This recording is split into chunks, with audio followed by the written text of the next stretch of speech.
All right, here we go. What's up, guys? Welcome to the second episode of the Nerd Podcast.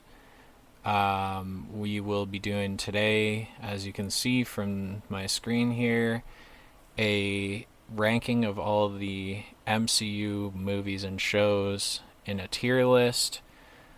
Scroll up, Declan. So the way we have it is we'll have like our top 10 projects and all of the MCU.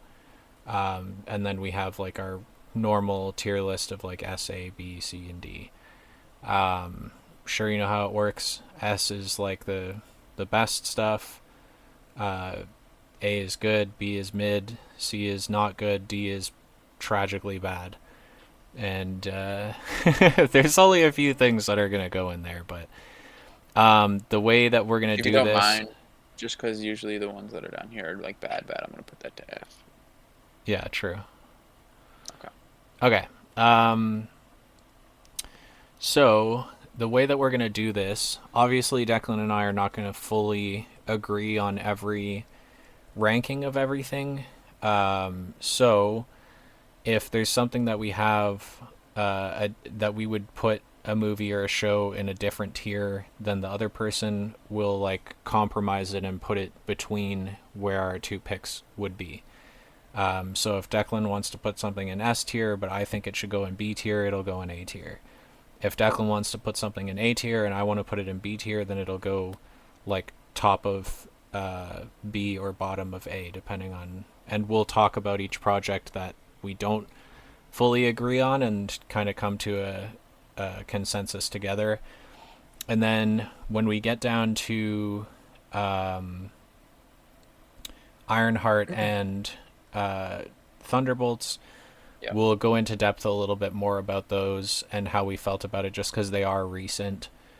Um, we didn't do a podcast back when Thunderbolts came out and Ironheart a couple weeks ago, so we'll just talk about those a little bit because they are still like fresh, and we'll give our more in-depth thoughts and like what we thought about the movie. Not quite to the extent that we did last week with Superman, but we'll talk about it for like a bit more of an extended period of time than we do for any of the other projects. And then next week we'll be back with like a full discussion podcast just about the Fantastic Four. Declan's actually coming to the city where I live to come and see that on premiere night with our dad and one of his buddies. So very excited for that. Should be a lot of fun, and everybody that I know that's going to see it is very excited for it. A Should week from be tomorrow, should yeah. be a good movie. Yeah, week from tomorrow, the Thursday night. Cool. Very cool. If you don't know this, nerds, you can go to movies on the Thursday night when they say they premiere on the Friday. So, for instance, what day is it? The 24th is the actual premiere day, even though they're promoting the premiere as the 25th. It used to be that you could go to the midnight premiere, so it was technically the Friday, but now like our showing is for like 7:30 p.m. on the Yeah, Thursday. So they changed that up. yeah, they need to get people in the doors. So what can we say? We'll probably touch on that on a future I mean, podcast quick. about how the whole industry is dying and for like theater going experiences and shit. And yeah, we'll talk about that at a later date. But Quick disclaimer though. That is for here in Canada. I don't know how that would be in the States. I don't know if that releases at 7 p.m. in like oh yeah, Florida that's or true. I whatever. don't know if they do that in the States, but But I at mean, least I'm here, if assuming you're they do. Canadian, you can get in there the day before. So there Oh you go. fuck yeah, bud. Bring your Oh yeah, polar no, bear and for your sure. maple syrup. Oh yeah, no, for sure. Bring your hockey stick. Bring your hockey stick and you'll have a good time. Anyways, yeah. That is a good point though. Yeah, if you're at least if you're here in Canada, Yeah, that's I a don't. good shout I'm out. Just go watch it the assuming. day before. Because the I'm thing is, assuming it works like that in the States too, but I don't know. I would have The to thing look is, into right, that. the Thursday is usually not that busy. So Well, okay, we'll get into this when we talk about the actual project and like why it didn't do well at the box office and stuff like that for Thunderbolts. But I went to the premiere of Thunderbolts with my best friend and my other podcast co-host, David, and we were one of like legit 8 people in that theater. Like we went to the Thursday night premiere, and there was like 6 people sitting behind us, and like 2 people off to our right, so maybe 10 people in the whole theater. And, like it was empty. Like there was people in like the back couple rows in the center, and like that was it. Like there was nobody else in the whole theater. So it's not always like that. When I just went to the premiere of Superman, whole theater was filled. There wasn't an empty seat in the whole theater, and that was on the Thursday night. But the tickets for the Friday night premieres sell out quicker. So when tickets go on sale, a month ahead of release, or sometimes with Right. Marvel projects 2 months ahead of release, that you can get a ticket for Thursday night a little easier usually. Yeah, because I was gonna say my Friday night for Superman at like, dude, I went at like a late showtime. I think my showtime was like 10:45 or something like that. It was packed, Yeah. Well, like completely packed out. it's a highly anticipated movie. So, it's going to fill up. So that's just kind of how it goes, but yeah. Ready to get into it? Yeah, sorry, I just want to fix this real quick. There you go. So we Yes, just can we get. just looked up this tier list, and we're just going off of, we edited the actual tiers a little bit, but the Yeah, the tier list we just pulled up online. I think, if I'm not mistaken, we both were like, "Oh, I think this is in like release order for all the movies and shows." And then I believe, or more or less close to release order. Like I think Daredevil season 1 came out before Jessica Jones season 1 or whatever, but it's like loosely chronological order, not timeline order. And it also has all the seasons of different shows split up, which is good because, as Declan and I were talking before we started recording, like, there are some shows that have like a huge discrepancy in quality between seasons, so it'll yeah, be nice to be able to rank them properly, and not have to give a show that had a good season and a bad season like a mid rating. We can just rate the 2 seasons separately, so that should be good. All right, let's get yes, into I it. agree.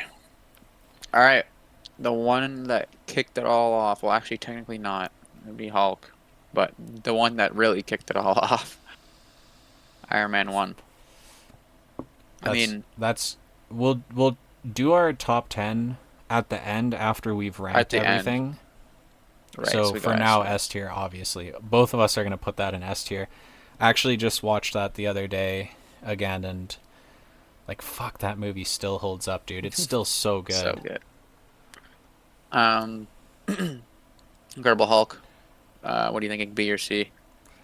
I think B, like, for what it set up, um, it's a shame that they can't do another solo Hulk film because of rights disputes and shit like that. Yeah, So it kind of very sucks that unfortunate. we've gotten 3 Iron Man movies, 4 Hulk or Thor movies, and He's supposed to be in you the new know Spider-Man. yeah, and that's also a rights thing because Sony has a deal with Marvel where Marvel Studios can use Spider-Man, but every Spider-Man movie that is in the MCU, they have to have a heavy hitter character from the Show MCU up. be part of the movie and like a Yeah. mainstay in the plot. So, yeah, it kind of feels shoehorned in every movie, but it is what it is. Again, the whole rights dispute thing kind of sucks with Spider-Man and Hulk, but yeah, I mean Hulk wasn't a terrible movie. It's definitely not the best. Like I would say giving it a mid rating is good. Agreed. Iron Man 2. I'm thinking like low, low A, high B for me, but I'm higher on this movie than I think of most people a little bit. I just rewatched that one too. I'm starting a rewatch of the whole MCU in timeline order, so I just watched Iron Man 1 and 2 back to back. It's definitely not as good as Iron Man 1, but it's pretty good. There's a lot of great jokes in it. The way that it set up Rhodey for being a more important character down the line and giving him his suit and all that stuff was cool. All of the comic relief with Justin Hammer and all that shit was good. I thought they did Ivan Vanko like in an interesting way.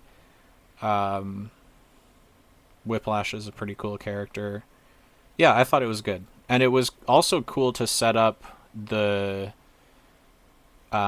like the whole concept of like Ivan Vanko as a character is he's like, if I make the gods bleed, then people stop believing in them. And that was like a good Right. concept to set up early on, where it has to show Iron Man fail multiple times because he's going to be this pinnacle character moving forward. Um, and it just shows that like none of these heroes are like uh, too good to be true kind of thing. Like they all are human and make mistakes. And yeah, I thought the themes of the movie still work and are still interesting.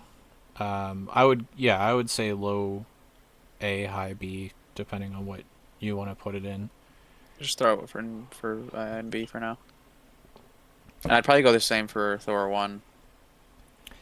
I think it's Yeah, a solid introduction. It's not the best, it's not the worst thing. I think it's solid middle of the pack. introduction. It wasn't executed super well, but they kind of course corrected with Thor after Thor 2. Like, Thor 2 was not great. I think we can all, like, unanimously Yeah. agree on that. It was a Yeah, very that's for sure. washed out, boring, visually and story wise movie.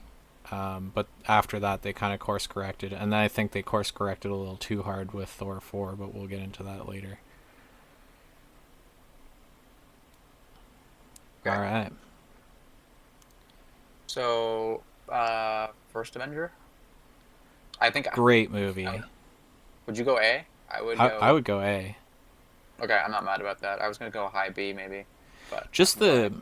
the story of him being like this, like to sum up that why that movie is good, you can just call back on that one scene where the army general dude is like talking to Erskine, and he's like saying like, why did you pick this skinny dude or whatever, and it's like, you know, he grabs the grenade and pulls the pin and throws it, and Steve jumps on it to sacrifice himself to save everybody else.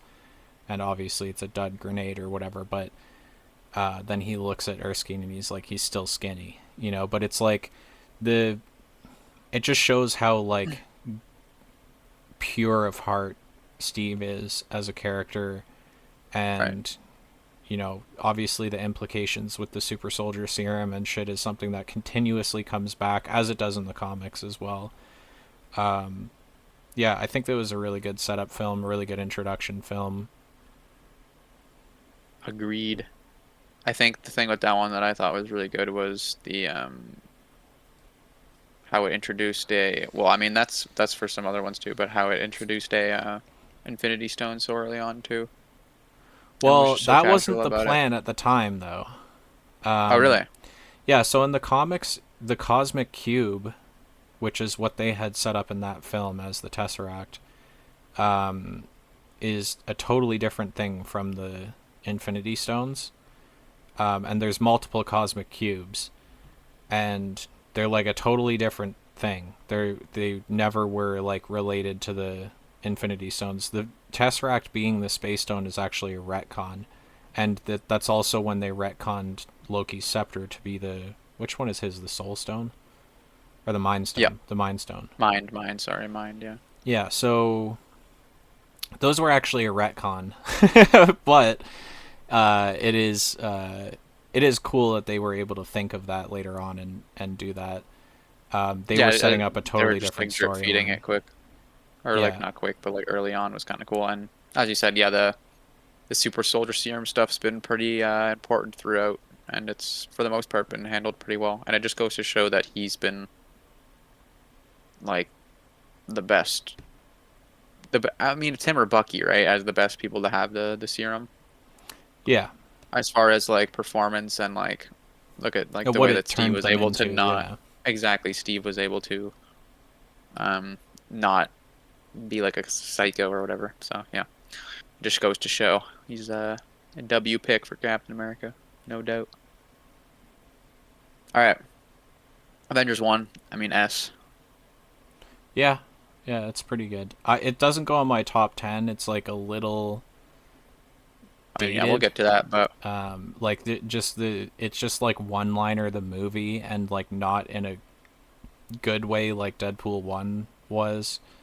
If we're talking comic book movies, obviously Deadpool 1's not in the MCU, but Deadpool 1 was like one liner the movie, same as Avengers, which is like everybody's just saying some quip at all times, and like the jokes are a little stale in the Avengers now, whereas like Deadpool 1 you can go back and watch and it's like still funny. But that's just kind of personal opinion on humor, I guess, kind of thing. But the movie was yeah, great. The setup that they did to build towards that was really great. The fact that they, we talked about this last week in the Superman review, how they had brought in a lot of characters in the first movie in the new DCU. But, even Marvel had done that too, and Captain America. You bring in Bucky as a character too, obviously, and Iron Man 2, you bring in Black Widow, and Thor, you bring in Hawkeye. And you just kind of set up all these other characters that are going to pay off later. And Marvel has been doing that from the beginning and still continues to do that, which is not something that I dislike. It's, it gives us something to look forward to that might pay off later down the line. So, true. Yeah, no, I think it's just such a staple. yeah.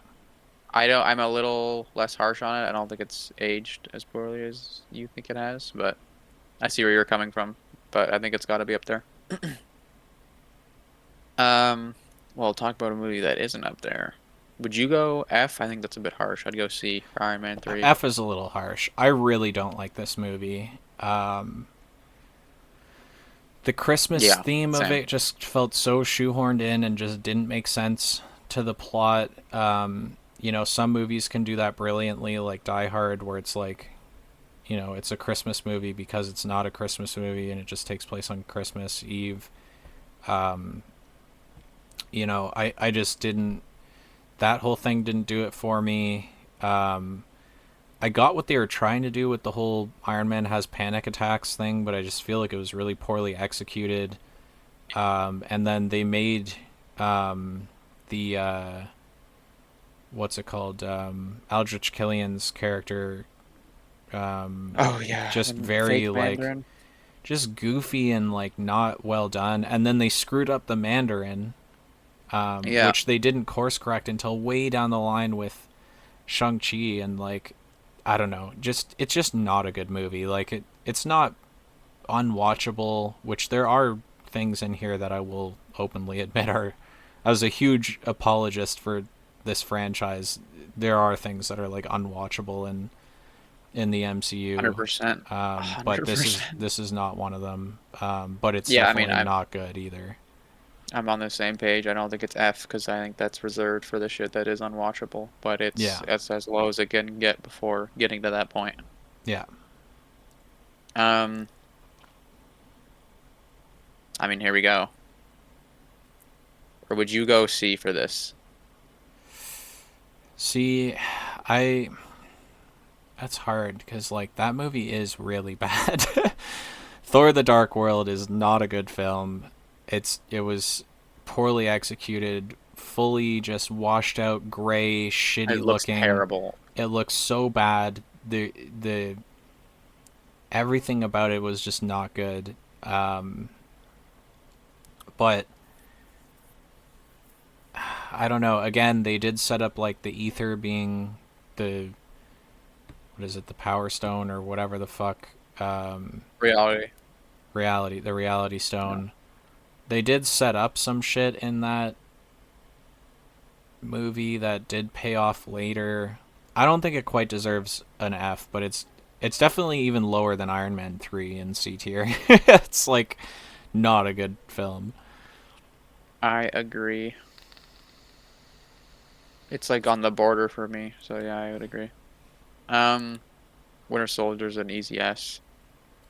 Yeah. Winter Soldier, I mean, we'll get into it in top 10, but Winter Soldier for me is probably the best movie in the MCU, meaning like you can show someone who doesn't really care too much about superheroes this movie and they'll be like, "Yo, that was a sick action spy thriller." Yeah, it's just a brilliant. That's what I was gonna say. It's a Yeah. brilliant spy thriller. That's like all you really need to know about it. Like it's perfectly executed. The story was well written. There was a lot of suspense and like the best way that didn't feel like cheap suspense. Yeah, that movie was brilliant. By the way, I think what we should do is when we're ranking stuff, we'll put it where it actually goes, except for the S tier shit, and then we'll reorganize S tier and then put our top 10 in the top 10 at the end. So when you drop something in S tier, just drop it up there. Don't worry about where it goes. Okay. I mean, oh, I just opened a source code. Um, Guardians 1, also S. Yeah, you put Daredevil in there, by the way, in B. Oh, oops. Um, Yeah, Guardians 1 is S tier for sure. I mean, yeah, I mean, everyone said this a million times, but James Gunn took a nothing of a group of characters and made them into something. Yeah, they'd been around for a long time, but they certainly weren't popular. I also think that's a point in the favor of the first Iron Man movie. Iron Man was a known True. character, but he certainly wasn't like the guy in Marvel. And he kind of is now. You know, like he is Yeah. one of the focal characters in the comics since 2008, in all of the animated shows and everything that they do now. Iron Man is like a top tier, um, you know, first round draft pick character that like everybody wants to see and everything. So yeah, Guardians kind of did that, it put those characters on the map as far as like the public knowledge of them, and yeah, they did a. James Gunn is just a brilliant writer and director. I mean, we did a 2 hour conversation last week about how good Superman was, and I had my gripes about that movie or whatever, but we both scored it very highly. Um, he's obviously just really good at writing these ensemble movies. He did the same thing with Guardians as he did with the Suicide Squad, as he did with the Superman movie with the Justice Gang and all that. Like he's good at introducing a bunch of characters at once and giving them all the spotlight. And yeah, Guardians is just such a brilliant movie and still holds up with the humor and everything about it. Like it's just still really good to this day. So definitely an S tier pick for sure. Yeah, and that's another movie that I think is kind of outside the realm of being superhero-y. Like, yeah, it is, but it's also just like kind of a funny space sci-fi movie. So another one that I found that I could show to people that I know that don't really care too much about superheroes, and they were like, "Oh, that was good." Yeah. Yeah, you don't need Um, to know anything about the MCU to watch that movie. yeah. Um, this is Daredevil season 1. That's a Yeah. definite A tier for sure for me. That show started out really strong.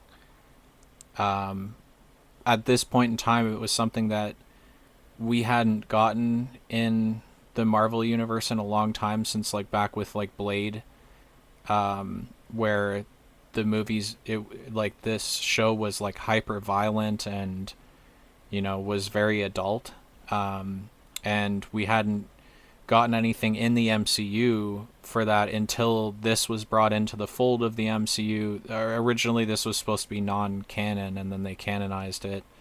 And then now with like Deadpool and Wolverine, and hopefully they'll make that Mahershala Ali Blade movie at some point. um, Yeah. and some other things that Need were that. like hyper violent. Werewolf by Night. We're getting a Punisher showcase film, so like a short film for Punisher in the next couple years.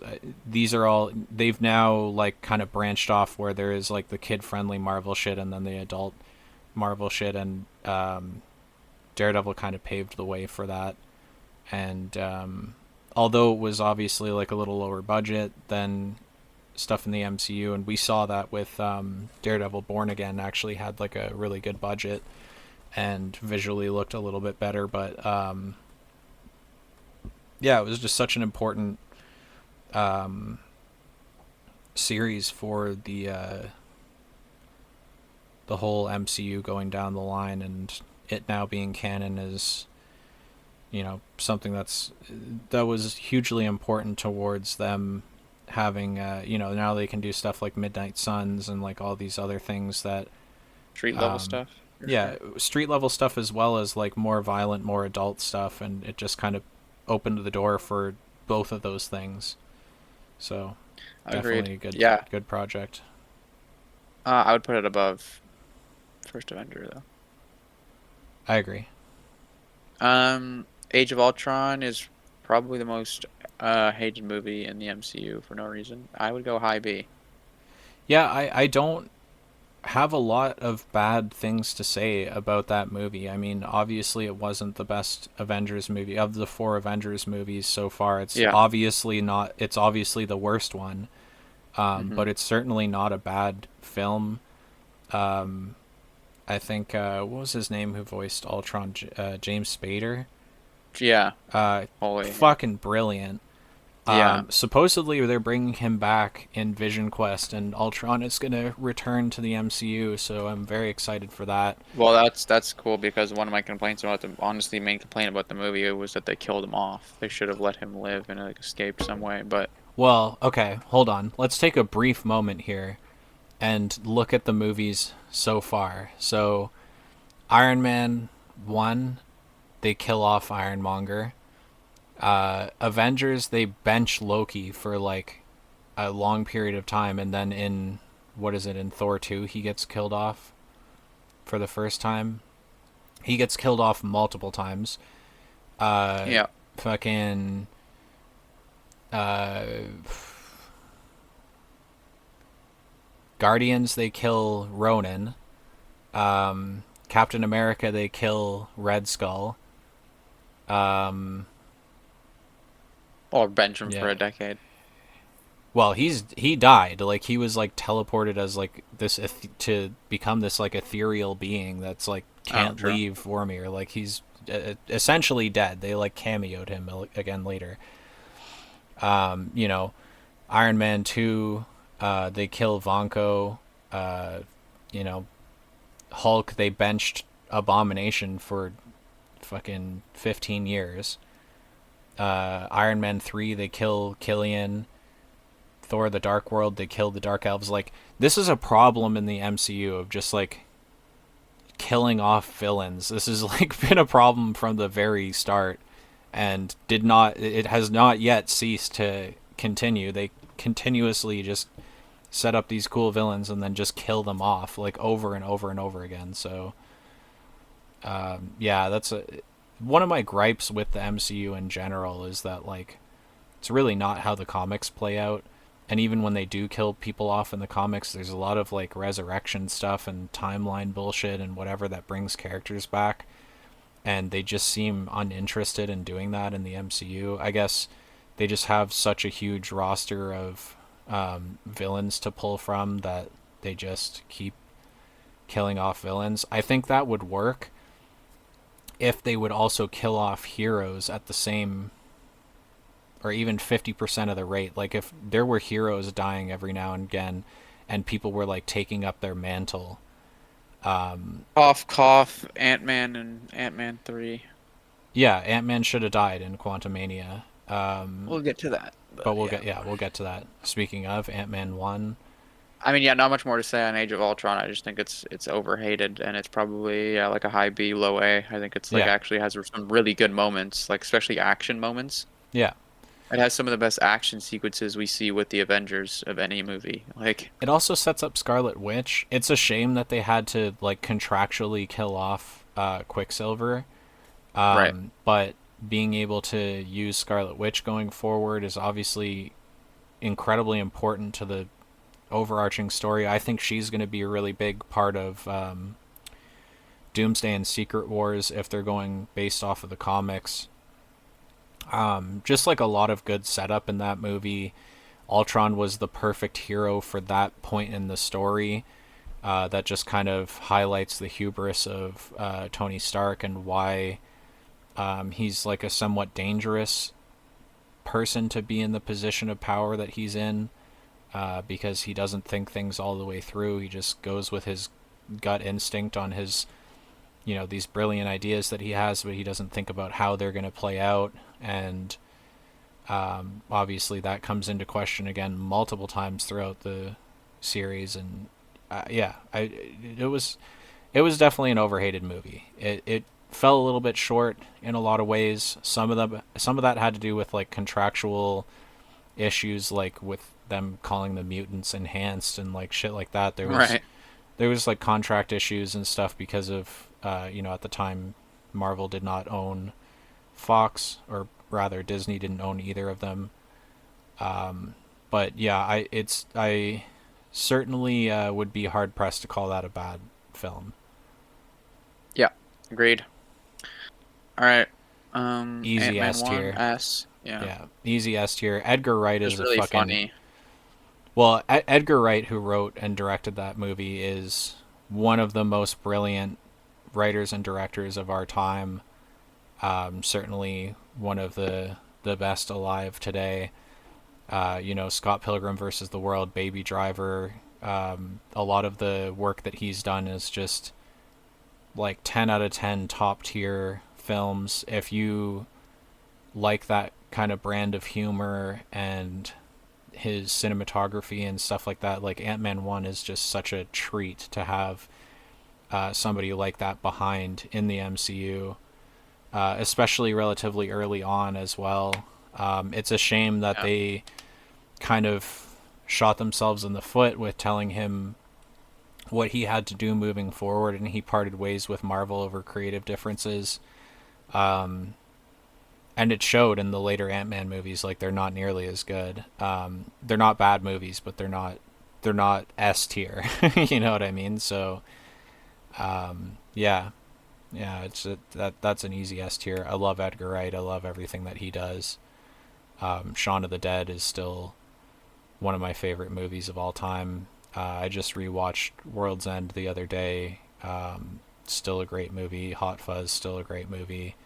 Baby Driver, still a great movie. Scott Pilgrim versus the World is also one of my favorite movies of all time. Yeah, love Edgar He's Wright. got some bangers. But yeah, no, Ant-Man's great. It's just I know I seem to have already said this 3 times, but that might be another movie I would say is like also really friendly to non-superhero fans. Yeah, yeah. They did go to Avengers compound, and he does like have a little fight with Falcon or whatever. Um, I mean, it wasn't like if you didn't know who that guy was, he was just fighting some dude with a wingsuit, Right. and you could not know shit about the MCU and watch that movie and enjoy it for sure. It was just good family fun. It was a good movie. Jessica Jones season 1. Dude, I season 1 I would put in S tier for me personally.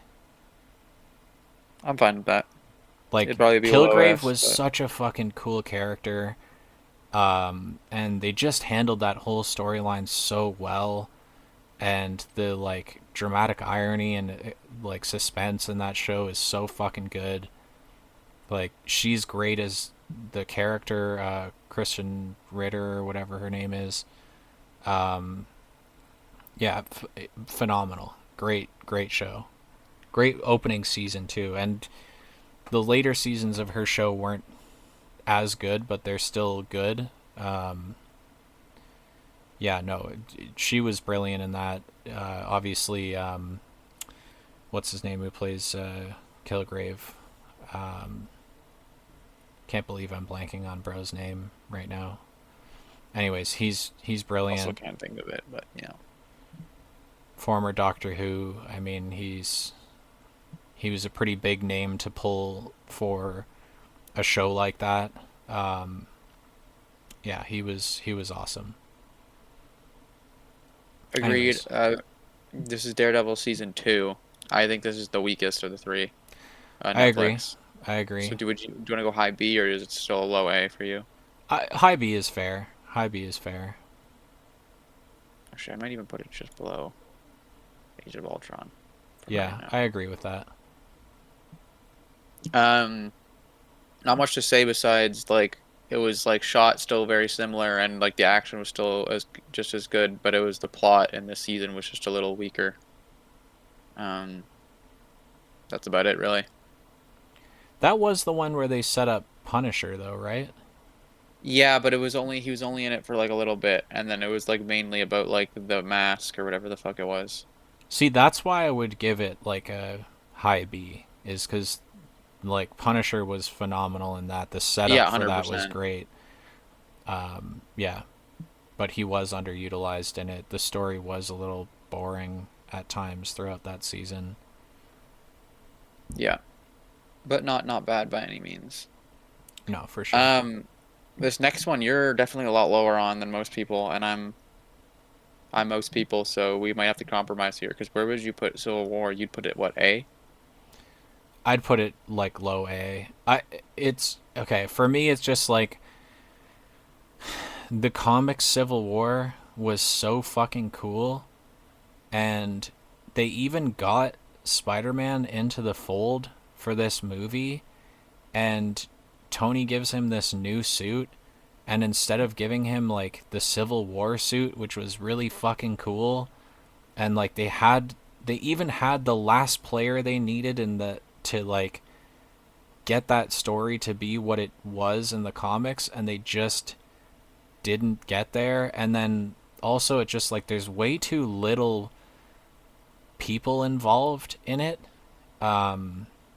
which like I get, you can't, it's a movie, it's not a whole series of comics, it's difficult to get like a whole ensemble cast that large to make like Right. a good film and whatever. But like they just kind of got rid of all of the political intrigue and all of the, it just felt super dumbed down from what it was supposed to be in the comics. And Civil War is one of the coolest comic book runs in Marvel, and it kind of fell a little flat for me. But the movie was good. It's just like that's why I wouldn't give it S tier. Like I would give it a low A just because it could have been so much more than it was. Um, it's also a shame Well, because if they were doing shows back then, like if Disney Plus existed back then and Disney had purchased Marvel by this point and all of that, I think that would have been brilliant as a show, as like an episodic, like, then you could put more focus on a larger group of characters and stuff like that. I feel like they just did Civil War too early is the problem. And on one hand, because they hadn't set up enough characters to make it intriguing enough, and then on the other hand, because they hadn't started doing shows yet in the right. MCU. Keep in mind, by this point, all these Daredevil and Jessica Jones and Luke Cage and all that stuff was all not canon and made by a different studio. I feel like if they did Civil War like right before Endgame, like fuck, dude, that'd been so good. And do it as like an episodic series. Um, yeah, there's ways that it could have been so much better of a story, and yeah, it's just a shame. And then it's funny because Secret Invasion was also that in the comics, was like a brilliant series of comics. So many like deep level implications of like, oh, this person's been a Skrull for decades and like shit like that. And then they did make that one a show, and they just fucked it up so fucking hard. Like just Right. so fucking hard. It's like that it anyways, I could talk about that for a whole episode. We'll just continue on here. It is a good movie. It just like the comic book lover in me is kind of like was slightly disappointed by it, and it still kind of stings a little bit because of that. That's fair. I mean, for compromise, I'll just put it at the top of A because I would have it probably in low S to Okay, high A. that's So fair. That's fair. we'll just put it high A. Luke Cage season one. Brilliant show. That goes low A for me for sure. Cool. I agree. It was a good introduction. It was good. Cottonmouth was awesome in it. Um, Mariah, like all the side characters were really good. Shades was a little goofy, but like comic book goofy. Like it was like I thought well Yeah, done. it had a good amount of goofiness. I also love how they set up when he busts out of prison. He's in his like comic book accurate costume because he still has the thing on his head that's like was like part of the machine they had him hooked up to or whatever. Right. That was such a brilliant way of like, you know, it's like that what they did with Iron Man 1, where when his Mark 1 armor that he builds in that cave with a box of scraps is like kind of reminiscent of what his original character design looked like. And then he goes and makes the like Mark 2 armor, and it's all silver, and then like which is what his original character design was, and then he's like, you know, I got to make it out of this gold titanium alloy, and then he's like throw a little hot rod red in there, and like that was such a brilliant way of like showing the progression of the character design throughout decades of the comics to show like to modernize it. And Luke Cage did that as well, and I thought in a pretty brilliant way. So big fan. Agreed. Yeah, it was a good introduction to the character, and it was for what it was too. It was really really good. Yeah, Um, Doctor Strange one, that gets an low A, S mid tier A. for me. Really? Oh really? I'd go like for me, I'd go like yeah somewhere in A, but I don't mind putting it low S. That doesn't make me mad at all. It was good. I think It it's was one really of the good. best introduction movies for a character. Um, it he came out of nowhere where, you know, obviously he was a mainstay in the comics, but they hadn't set him up in any way. Um, Other than in Civil War, they mention his name when they're or not Civil War, Winter Soldier, when they're interrogating the one Hydra dude, and he lists off a bunch of people's names, and he says Stephen Strange is like one of the people on their watch list.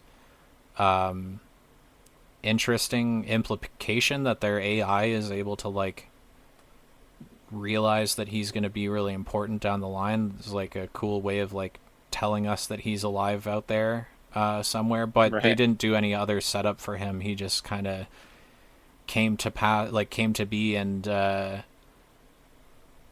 I thought the movie was really well written and really interesting.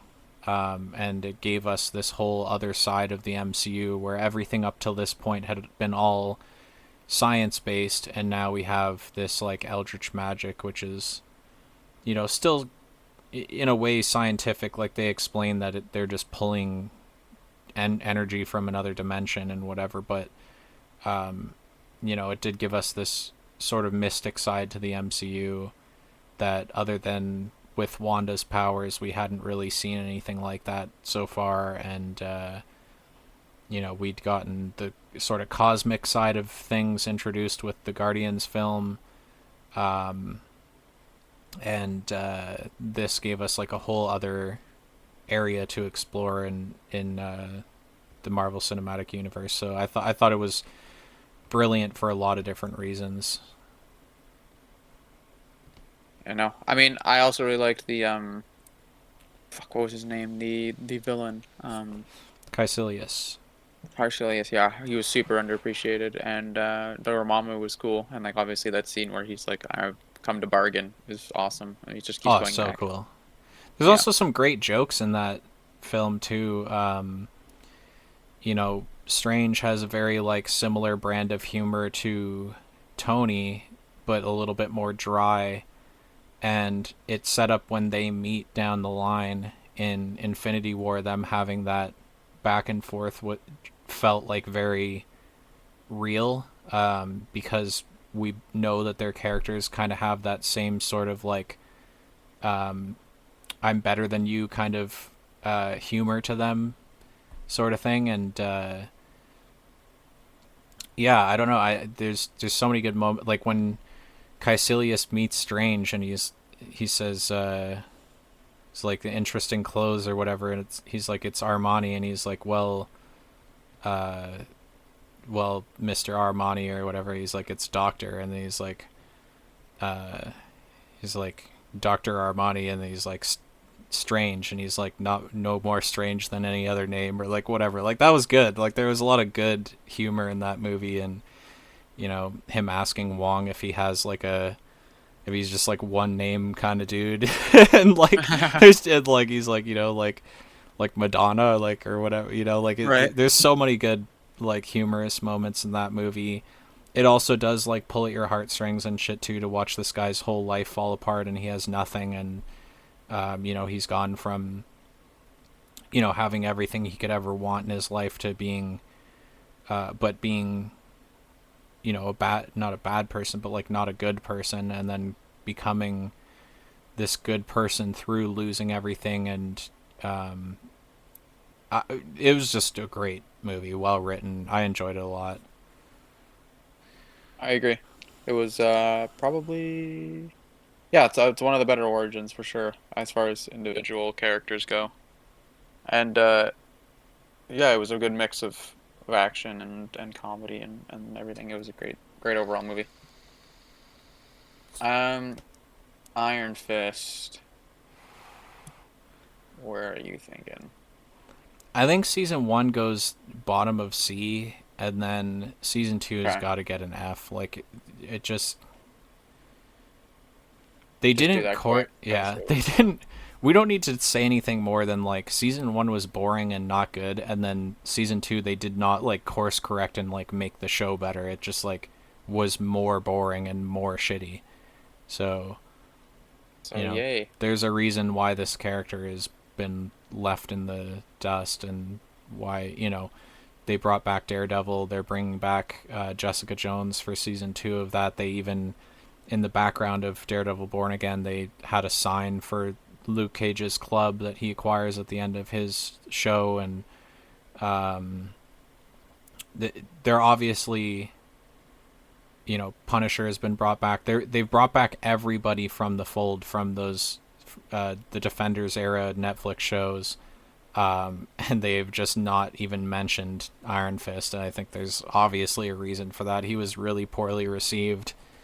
Um, Yeah. Nobody wants to watch a show about a fucking um, whiny and not intelligent rich guy that just bitches about everything and doesn't understand how things work. And like it was boring and not fun to watch. Yeah, nothing more to really say about that. Yeah, I agree. I mean, I don't really even remember the second season that much, but yeah, the first season was just the most like a meh, whatever. But yeah, I mean, the character is a cool character, so it is kind of unfortunate. Yeah, I mean, if they bring him back with good writing and stuff like that, I'd be happy to see him on screen again. Even the same actor, like I don't have an issue with them. Obviously they've canonized all these shows. Like he is out there somewhere, and they have an opportunity to either bring him back into the fold in the next couple years, or just recast him after the soft reboot that they're obviously setting up with Secret Wars. Either way they go, as long as there's good writing behind the character, I'm happy to see him again, whether it be played by the same guy or. I don't have an issue with the actor. I just think it was just a poorly written show. Yeah. So yeah, I mean, he's a cool character. A lot of cool background stuff that happens with that character in the comics and in other properties and stuff that he's been used in. It just was really poor execution, and I would love to see him done well in the future. Just unfortunately, that's not what we got. Yeah. Very true. On to Guardians Volume 2. Probably agree that we think it's the weakest of the trilogy. I'd go like high B for this. Yeah, high B is where I would put that. It's the weakest for sure. It's Yeah. by no means bad. Um, the what saves that from being a like a C tier movie is like the whole Yondu storyline was really good, Yeah. and making Peter a little bit. So they changed in the comics. He's supposed to be like half human, half I forget which like race of aliens or whatever. But it wasn't he wasn't Ego's son in the comics. So them giving him that like extra power level was interesting, even though I guess they kind of took it away right away. But they didn't close the door entirely to him having some sort of cosmic powers in the future. Um, Chris Pratt's obviously brilliant. I love a lot of the stuff that he's in, and he's not only a good actor but hilarious. And yeah, I don't know. It's a shame because the first and third movie in that trilogy are both so brilliant. I think it kind of just brings down the score for number two not quite hitting that mark. Um, but yeah, again, it's by no means a bad film. It's just Yeah. not what it could have been. Yeah, I very much agree. It's not bad, just not it's not like the other ones. They not like us. Yeah, Um yeah, and then as you said, I mean, I think this plot was alright, but it definitely got carried by the Yondu bit. It was awesome. yeah, Homecoming. Eh? yeah. I would give that a high A for me personally. I think I grew up with I remember going to the theaters as a little kid to go see the original Spider-Man trilogy movies. Um, I've been a fan of Spider-Man since I was a very little kid. I'm wearing a Miles Morales T-shirt right now. I'm a big fan of Spider-Man. He's easily my favorite character of all of Marvel. Um, my top three would be probably him, Deadpool, and uh, Doom, Doctor Doom. But yeah, I mean, obviously there were pros and cons about all three iterations of Spider-Man that we've seen in my lifetime. I think Tobey Maguire's Spider-Man movies did the best job at portraying Spider-Man from the comics. I think, Yeah, um, it's comic-y, yeah. yeah, I think Andrew Garfield did the best job at playing Peter Parker, um, albeit a little bit different from the comics with him being like a skater and like all that stuff. But he actually had a fucking camera in the in the movie, which was important to me. He's supposed to Spider-Man's supposed to be or Peter Parker rather is supposed to be like a Pulitzer Prize winning fucking photographer. So for them to drop that in the MCU version of him is kind of a shame. But there's not a lot of bad things I can say about how they've done Spider-Man.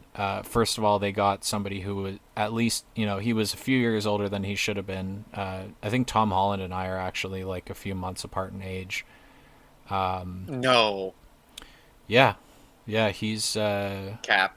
I want to say he's my age. I want to say he's 29. You're lying. You're But he's got a just baby lying. face. Is my point. Yeah, 29 years old. Oh June my 1st, God. 1996. We are literally a month apart in age. Yeah, I'm July 7th. He's literally a month older than Wait, me. I guess that's right because his first appearance as Spider-Man was in 2016, Yeah. right? Yeah, so he was a few years older than high school age or whatever, but he's got a baby face and he still looks the part of a, very young man and um, he's Other than the photography thing, I think what's brilliant about the MCU Spider-Man is Tom Holland does the best job of playing not only Spider-Man but also Peter Parker. Like I think Andrew Garfield was a better Peter Parker. I think Tobey Maguire was a better Spider-Man, but I think he's the best of both worlds and certainly nothing to complain about. And as a diehard long-term fan since I was a little kid reading, Spider-Man comic was the first comic book I ever read as like a 6-year-old, so um, this is a character that means a lot to me. He's also our dad's favorite superhero.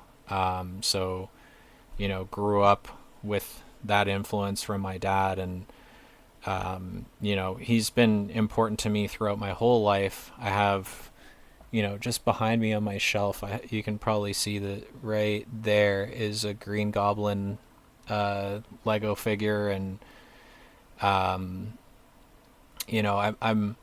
big fan of Spider-Man. Very important character to me, and I didn't have an issue with, I thought all the quips and the humor was really good and translated well from the comics.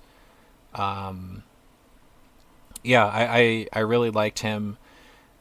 Giving him Iron Man as his mentor. I mean, obviously we talked about this before. That was like a contractual thing with Sony that they had to shoehorn in a bigger Marvel character in each movie with him. But I thought it was done really well in the first one. Um, and yeah, I mean, Vulture being his first bad guy, the setup with that having, him getting his tech through the whole Chitauri invasion from Avengers 1 was really good.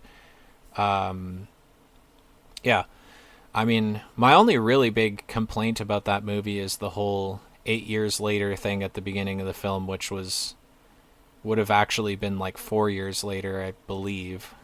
If you look at like the timeline, like they totally just fucked that up and never fixed it. um, you know, uh, there are like some small gripes that's like, obviously that was just on Sony for not giving enough of a shit about making things accurate and whatever. But I think what they did do with it was really good. Um, yeah, and I think also from that point moving forward, because of those small errors that they did make, I think Marvel got a little bit more involved with co-writing those scripts for his later movies, and I think it shows. But yeah, I that movie actually premiered on my birthday, the year that it came out, and so I got to go with all my friends to go and see my favorite Marvel character on the big screen on my birthday. Um, that movie will always have like a special place in my heart for that reason. So yeah, it's still good. I still enjoy it to this day, and yeah. Oh, I agree. It's probably one of the better. It's in the top half of the Spider-Man movies for sure. Defenders, low Defenders was A. great. Yeah, low A for sure. Um, Don't really have to say too much about that one. I don't think it was just a good team up of those characters that we Great had team up seen. ensemble thing. They had set up all those characters already by the time that came out. My one gripe was it would have been cool to have Punisher on that team as well. But logistically, I understand why they didn't do that with them being working on the first season of the Punisher show that was going to come out later, um, and wanting to just kind of keep him separate to do his own thing.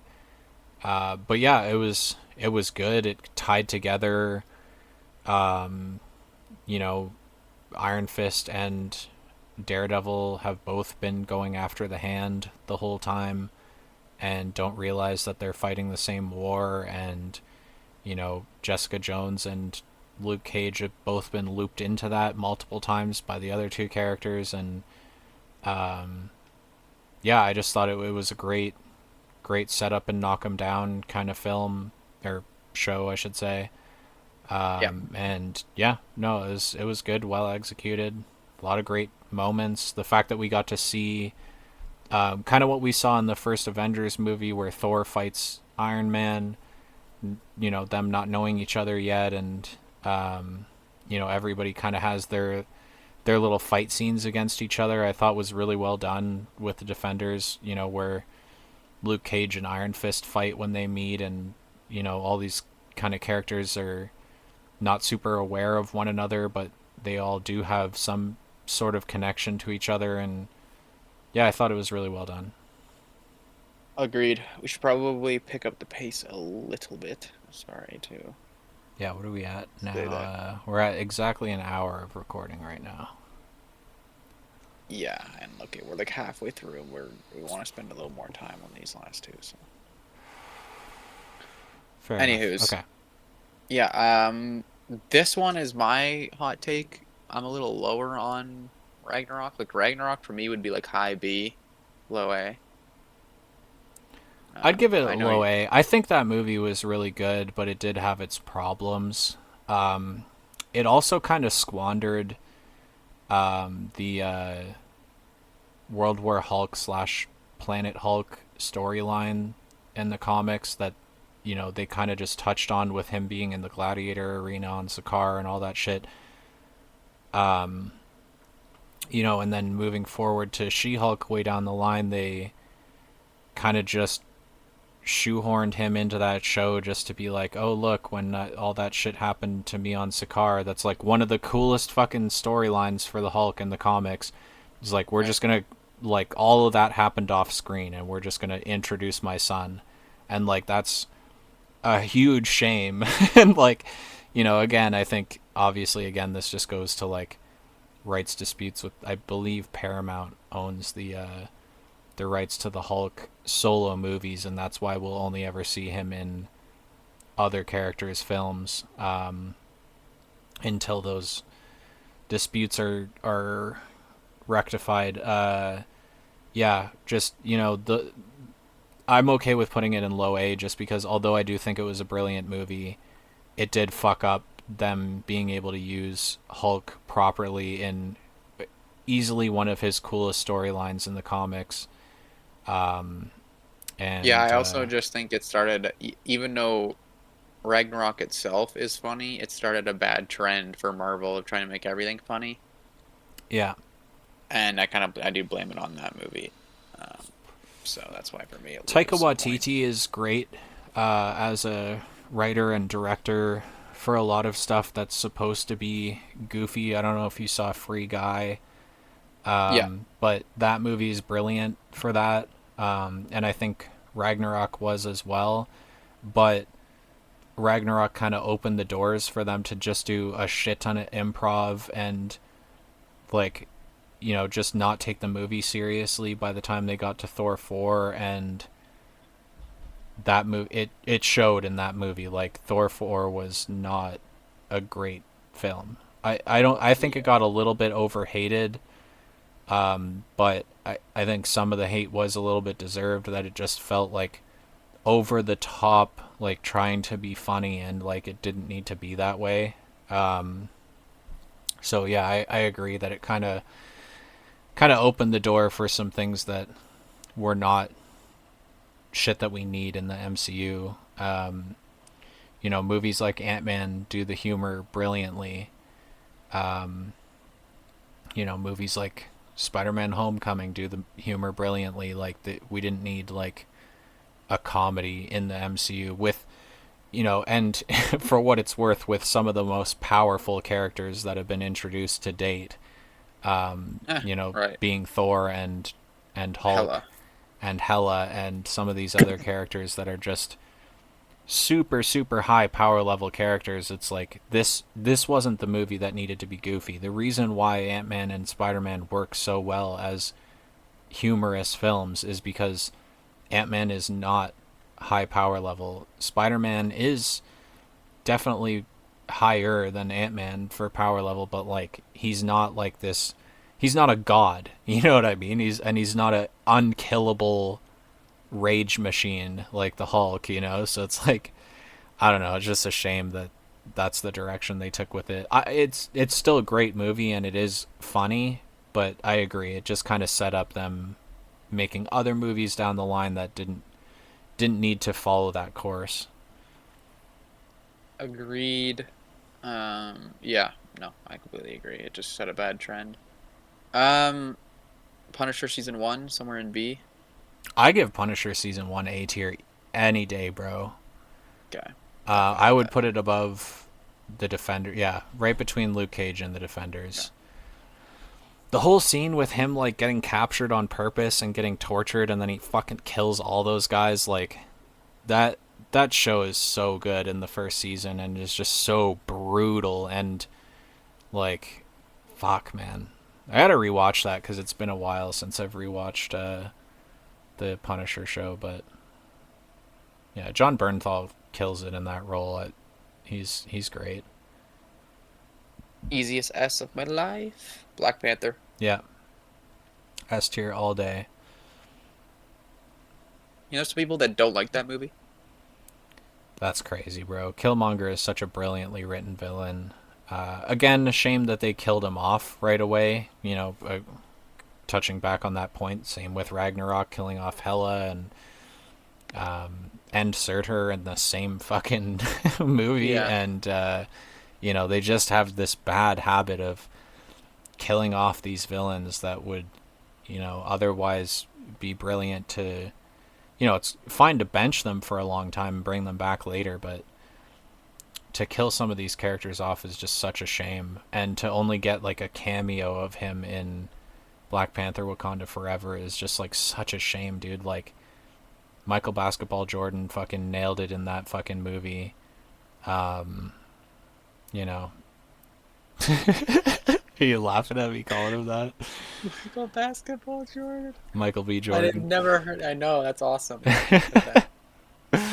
Well, he's named after the Um. other Michael Jordan, you know what I'm saying? So anyways, Oh yeah, it is. It is funny that his name is Michael B.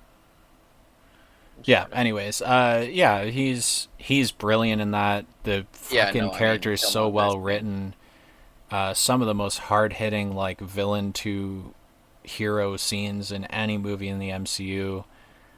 His line when he dies, when he's like, "We can Oh save yeah. you," and he's like, "Nah, bury me in the ocean with my ancestors who jumped from the ships because they knew death was better than bondage," and then just fucking pulls the thing out of his chest. Like, so fire, dude. There's so many good scenes in that movie. It was so visually well done. Him killing Claw earlier in the film was like such a heel turn, like for the character. Like, fuck, dude. Like, if you didn't know who these characters were and watched that movie, I would love to like see someone's face light up watching that movie for the first time, not knowing these characters and stuff. And like, also again, worth saying, another one that you could watch and not know shit about the MCU. They had not really discussed Wakanda from that point.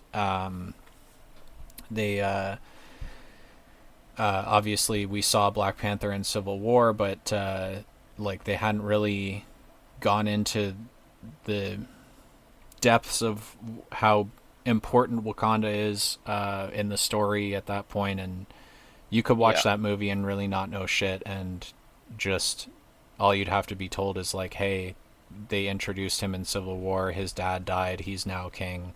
That's all you'd have to know going into that, and you could really thoroughly enjoy that movie without any other knowledge of the MCU.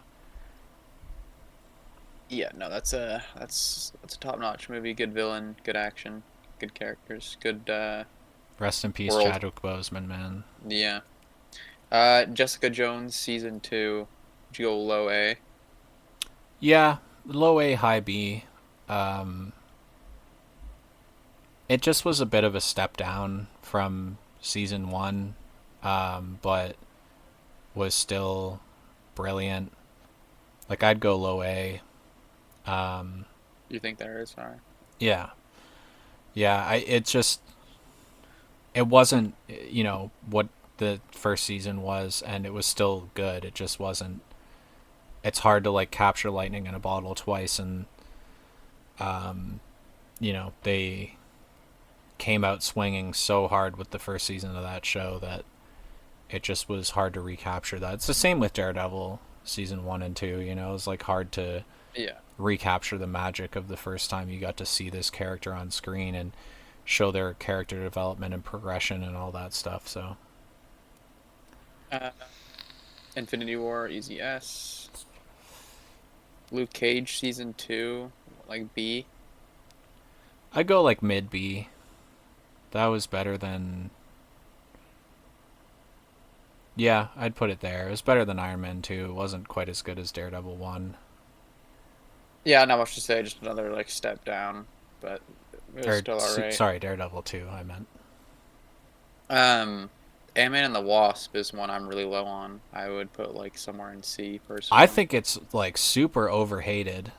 Like it was funny, it was so okay, when you do like a timeline order watch of the MCU, I actually watched that movie between Infinity War and Endgame, and I'm sure people are going to be like, "What the fuck? Why would you do that?" It does take place congruently with Infinity War, like at the same time as Infinity War, and then the ending of that movie is them getting dusted at the end of Infinity War. I think that's the way to watch it, and I think if people at home or even you yourself watch it like that when you do a rewatch of the MCU, it really like picks up the like it's like a nice break between, you know, you've just seen everybody lose in Infinity War and there's like that big heartbreak moment where like they lose and a bunch of people die and people you care about and whatever, and it's just like a really nice way to break up that story, and I thought it was good for that reason, and that it has its place in the MCU. It's definitely nowhere near as good as the first Ant-Man movie. The plot was a little silly and goofy and was just, you know, like a rat race style kind of, pardon me, kind of plot. But it wasn't bad by any means. I like, you know, it's I wouldn't even give it C, but I think it's fine to leave it where you put it, but like it would be low B for me. I think that movie was like way overhated. And there was like a lot of great action scenes in it. Walton Goggins is fucking great in it. I think what it really suffered from is it didn't have a proper villain. Walton Goggins Yeah, being just this like, you know, wealthy businessman guy as the villain is like he nailed it in the role. And then, you know, Ghost was like a villain, but then she's not really a villain, and like she's just this person that's had a rough life and whatever, and like ends up helping them at the end. It just didn't really work super well. And I'm glad that they brought Ghost back because she was such a cool character, and I thought she was well used in Thunderbolts and whatever. You know, that movie did set up a bunch of stuff. It also set up the whole way that that Ant-Man is the one to save everyone in Endgame and all that stuff. Like it was an important movie true. for the story progression and stuff like that. So yeah, No, I don't disagree. It's just I think as you said, there was like the stakes were only there at the end, yeah, really. And then yeah, even then it was like, yeah, the Ghost character, someone that you didn't even like hate as a villain, you like kind of feel bad for them. yeah. And ended up being a character that's now like on our side. So yeah, I agree. I think that's the thing that kind of brought it down for me. But Especially yeah, I mean, because they ended up high making C, Ghost low. like continue on to be this like cold-hearted like mercenary that just like kills people for hire later, and that's how they like bring her back in Thunderbolts. It's just kind of strange to like humanize her so much and then like use her in that way. I guess they kind of did that with Yelena too in Thunderbolts as well, but where like, you know, by the end of Hawkeye, the show, you know, Yelena has every reason to like stop doing that. And Yeah. then we learn in Thunderbolts like she just went on to for years continue to kill people for hire. It just felt a little like, I don't know. We'll get into Thunderbolts like in depth when we get to it though, like we said before. So moving on. Um, moving on. This is Daredevil season 3's an S. Yeah, great season. Yeah, just the best season, like written wise. I mean, the one thing I will say is that I think there's a pacing issue. Like the first like 2 or 3 episodes of this season are pretty fucking slow. But Yeah, I agree. I think other than that, I think it's the by far the best season out of the 3 Netflix seasons.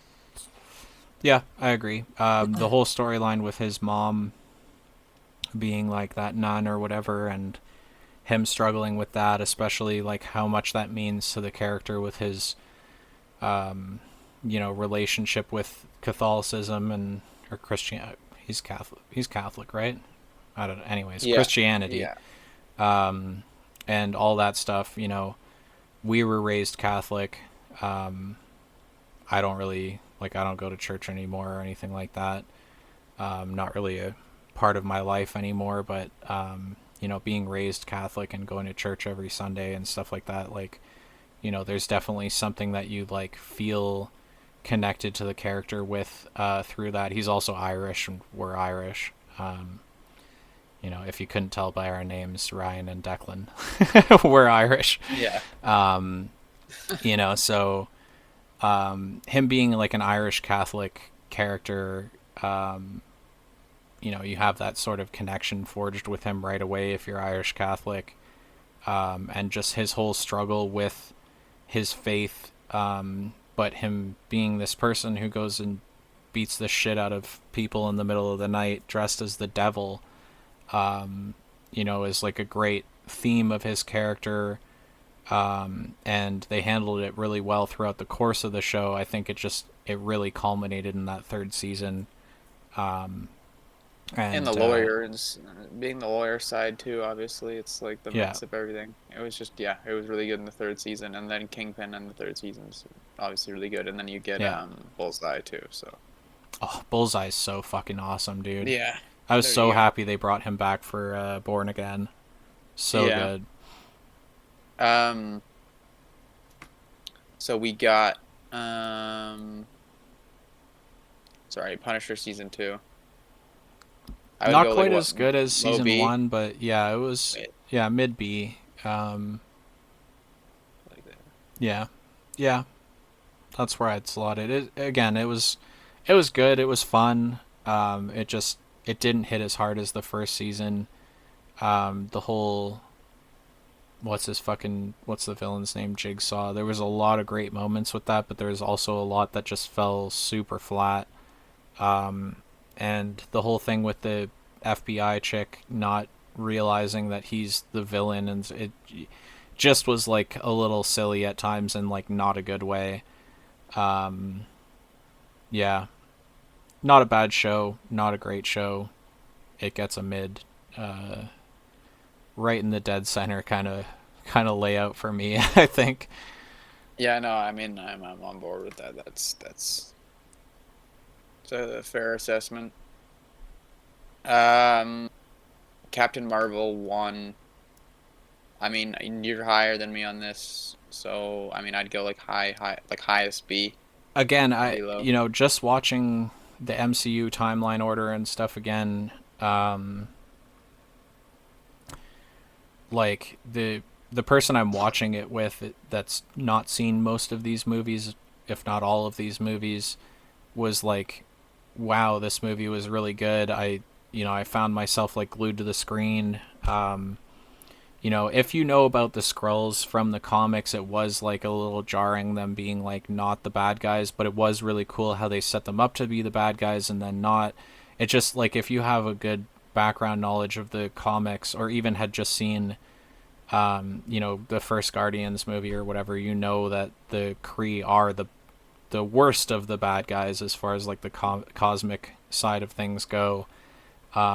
So you're like the Kree versus the Skrulls, like these are both villain characters in the comics, and then you get that turnaround where they are just looking for a home and stuff like that.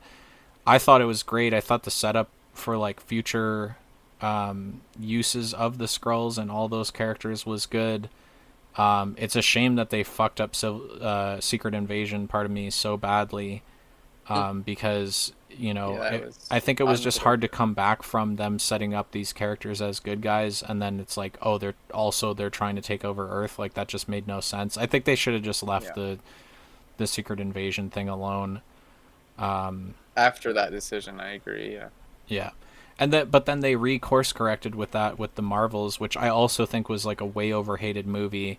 I think We'll get to that. I think that's higher than me than the I first one though. agree. I agree. I think another thing is Captain Marvel came out between so Infinity War and Endgame, and right? I'm pretty sure, right? Pretty sure that movie came out between. Yeah. But anyways, it's Yeah, I think you're correct. I think had that movie have come out prior to Infinity War, it would have been a lot better received. Because I think the main gripe that Yeah. a lot of people had with it, yeah, 2019. So yeah, that and Ant-Man and the Wasp, I believe, came out between Infinity War and Endgame. I think had those movies come out at different times, they wouldn't have been like poorly received. You know what I mean? Like if they had done Captain Marvel before Infinity War, and then Ant-Man and the Wasp after Endgame, and then just backtracked with the story a little bit, and then did the same ending with them getting dusted and shit like that. Like I think it would have. I mean, they would have had to rewrite a little bit. They would have had to like show Ant-Man stuck in the quantum realm before that, and like it would have like screwed things up. They would have had to do shit totally differently. But like, had those movies more or less the same come out at different times, I think they would have been a lot better received and less shit on. I think people were just like, we don't care about any of this stuff right now. We just want to see what happens after Infinity War, and I think they both suffered from that, in my personal opinion. That's fair. That is fair. Yeah, I think High B is a good place for it though. Yeah, Another movie that we agree that we're lower on overall than most people's Avengers Endgame. For me, that's like pinnacle of A. yeah, Like for every time we do one of these, I always just leave it at the highest point in A, yeah. and I that's mean, people are Rolling gonna Thunder. think we're crazy not putting it in S tier. I think that movie was, Which I think is crazy that if you haven't, I mean, having it in S is fine, but I think if you have it as like your a top five MCU movie, you're bugging. yeah, Project, sorry. yeah. It's what can we say about it? Like, you know, it was brilliant at the time and was Yeah. really good. Upon several rewatches of that movie, you realize that it's just everything is gray and washed out and boring looking, and the whole movie is just like member berries the movie. Like, hey, you remember this? Hey, you remember that? Hey, you remember that? Hey, let's call back to this. Oh, you want to call back to that? And it's just like it just feels so forced a lot of the time, and there are times when it hits really hard, like when Tony sacrifices himself and says I am Iron Man, which is what he the last words he spoke in the end of his introduction film, the first movie and properly in the MCU. There were some great callbacks that worked really well. Cap picking up Thor's hammer when we had Yeah. seen it budge in Age of Ultron, when Yeah. he, And the that we in the realized he Avengers could have picked it up, movie. and he knew he could have picked it up, and he chose to not embarrass Thor and Yeah, and like he like whatever. laughs it off. Right, and there are a lot of great callbacks in that movie that did land really well, but there's also just a lot that just didn't feel great. Um, I mean, what they did to Thor was so dumb. yeah, and then I'm all for I'm a comic book fan. I'm all for like strong female characters and whatever, but that fucking scene where it's like where who is it that I think it's when Spider-Man hands the Yeah, thing to Captain Marvel, yeah, and it's well, like, he's like, dude, I don't know Captain how you're Marvel gonna can get. get through all He's these people by herself. There's no, no, no no. reason why she needs help. He's like, I don't know how you're gonna get through all that, and then like, Okoye and then like someone else like is Okoye, like Mantis, Valkyrie, all no, these she's like like super low level yeah, characters that she's can't like do you're not shit gonna to do help that. Captain Marvel, Yeah, and she's she's like like, she's not gonna do she's it not by alone. herself. Yeah, like whatever. It's Yeah, like, whatever. oh, that was And then she so bad, proceeds and then dude. she proceeds to just fly through everything by herself. And it's Yeah, like you didn't need to do that. yeah. The it's just like embarrassingly like, okay, I see what you're trying to do here. There's like strong female characters or whatever, but what the fuck is Mantis gonna do? What the fuck is Okoye gonna do? Like, she's a really Yeah. cool character and whatever, and can, hold her own on the ground against some fucking Chitari Like or a street whatever, level character. but like she has no superpowers. She's like not Mantis has to jump on your head and like put you to sleep. Like, she's not a very powerful character. Even Valkyrie is like, until they kind of up her power level later, like at that point she's like probably the lowest tier power level of any of the god characters that we've gotten, of like the Norse god characters. It's just so it just is so corny and bad in like the worst way, and like not like a corny comic book way, but just like corny as like they just weren't. I don't know. It just there's scenes in that movie that are just not good, and like it's of extreme importance to the overarching plot and all the setup that they've done for other shit moving forward. It just wasn't. It just wasn't the movie that people think it is. If if you like us go back and watch these movies every so often and try and you know stay in this world or whatever, it's just not that. It's not what it was when it came out anymore. All right, we gotta get through some of these more. But yes, I agree. It's definitely. I mean, the last 40 minutes is peak. Yeah. Like I agree, it is awesome. But like Jesus Christ, dude, it is a 3 hour movie, and for me to be like the last 40 minutes are peak, it means like you're going through over 2 hours of pretty boring build up, and as you said, the movie's pretty gray. So it's just kind of Yeah. meh for like 2 hours almost. So yeah. The time travel Uh, stuff was cool. There's lots of great stuff in that movie. We're not like yeah, yeah. disparaging the movie. It's just like, it also set up the Loki series, which is like easy S tier for me, probably in the True, top. true. So yeah, I don't know. There's Yeah. lots of good things about it. It's just not like the fucking be all and end all. It really isn't. Jessica Jones Um, season 3. Um, yeah, I'd give that like a low B. Like yeah. I the whole Punisher thing with her, on there. what's the blonde girl's name? Her best friend or whatever. Like, they just did such a poor job of setting her up to be her comic book Oh yeah. character, and um, yeah, just the whole fucking third season was just like boring and not interesting, and like the first two seasons were so good, especially the first season, that it just kind of really fell flat a little bit. But you win some, you Yeah. lose some. Not too much to say on that one. Besides, it just No. took another step down.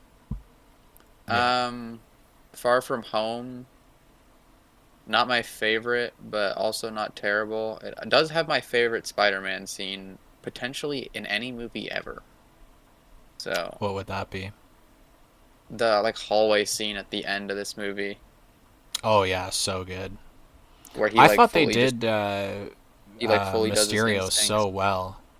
No, I agree. I just thought the it being outside of New York was bad. I Yeah, think.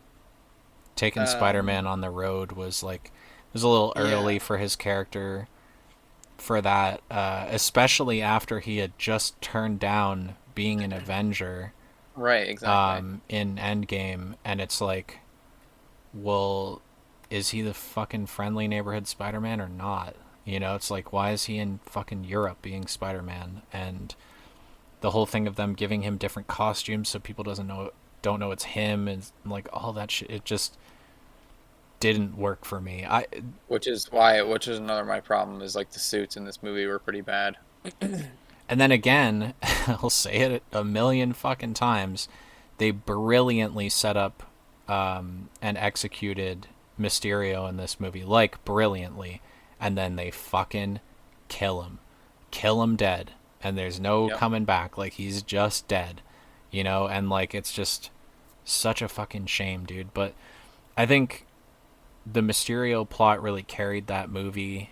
Um, there was some good like misdirects and stuff throughout, and Nick Fury being in it.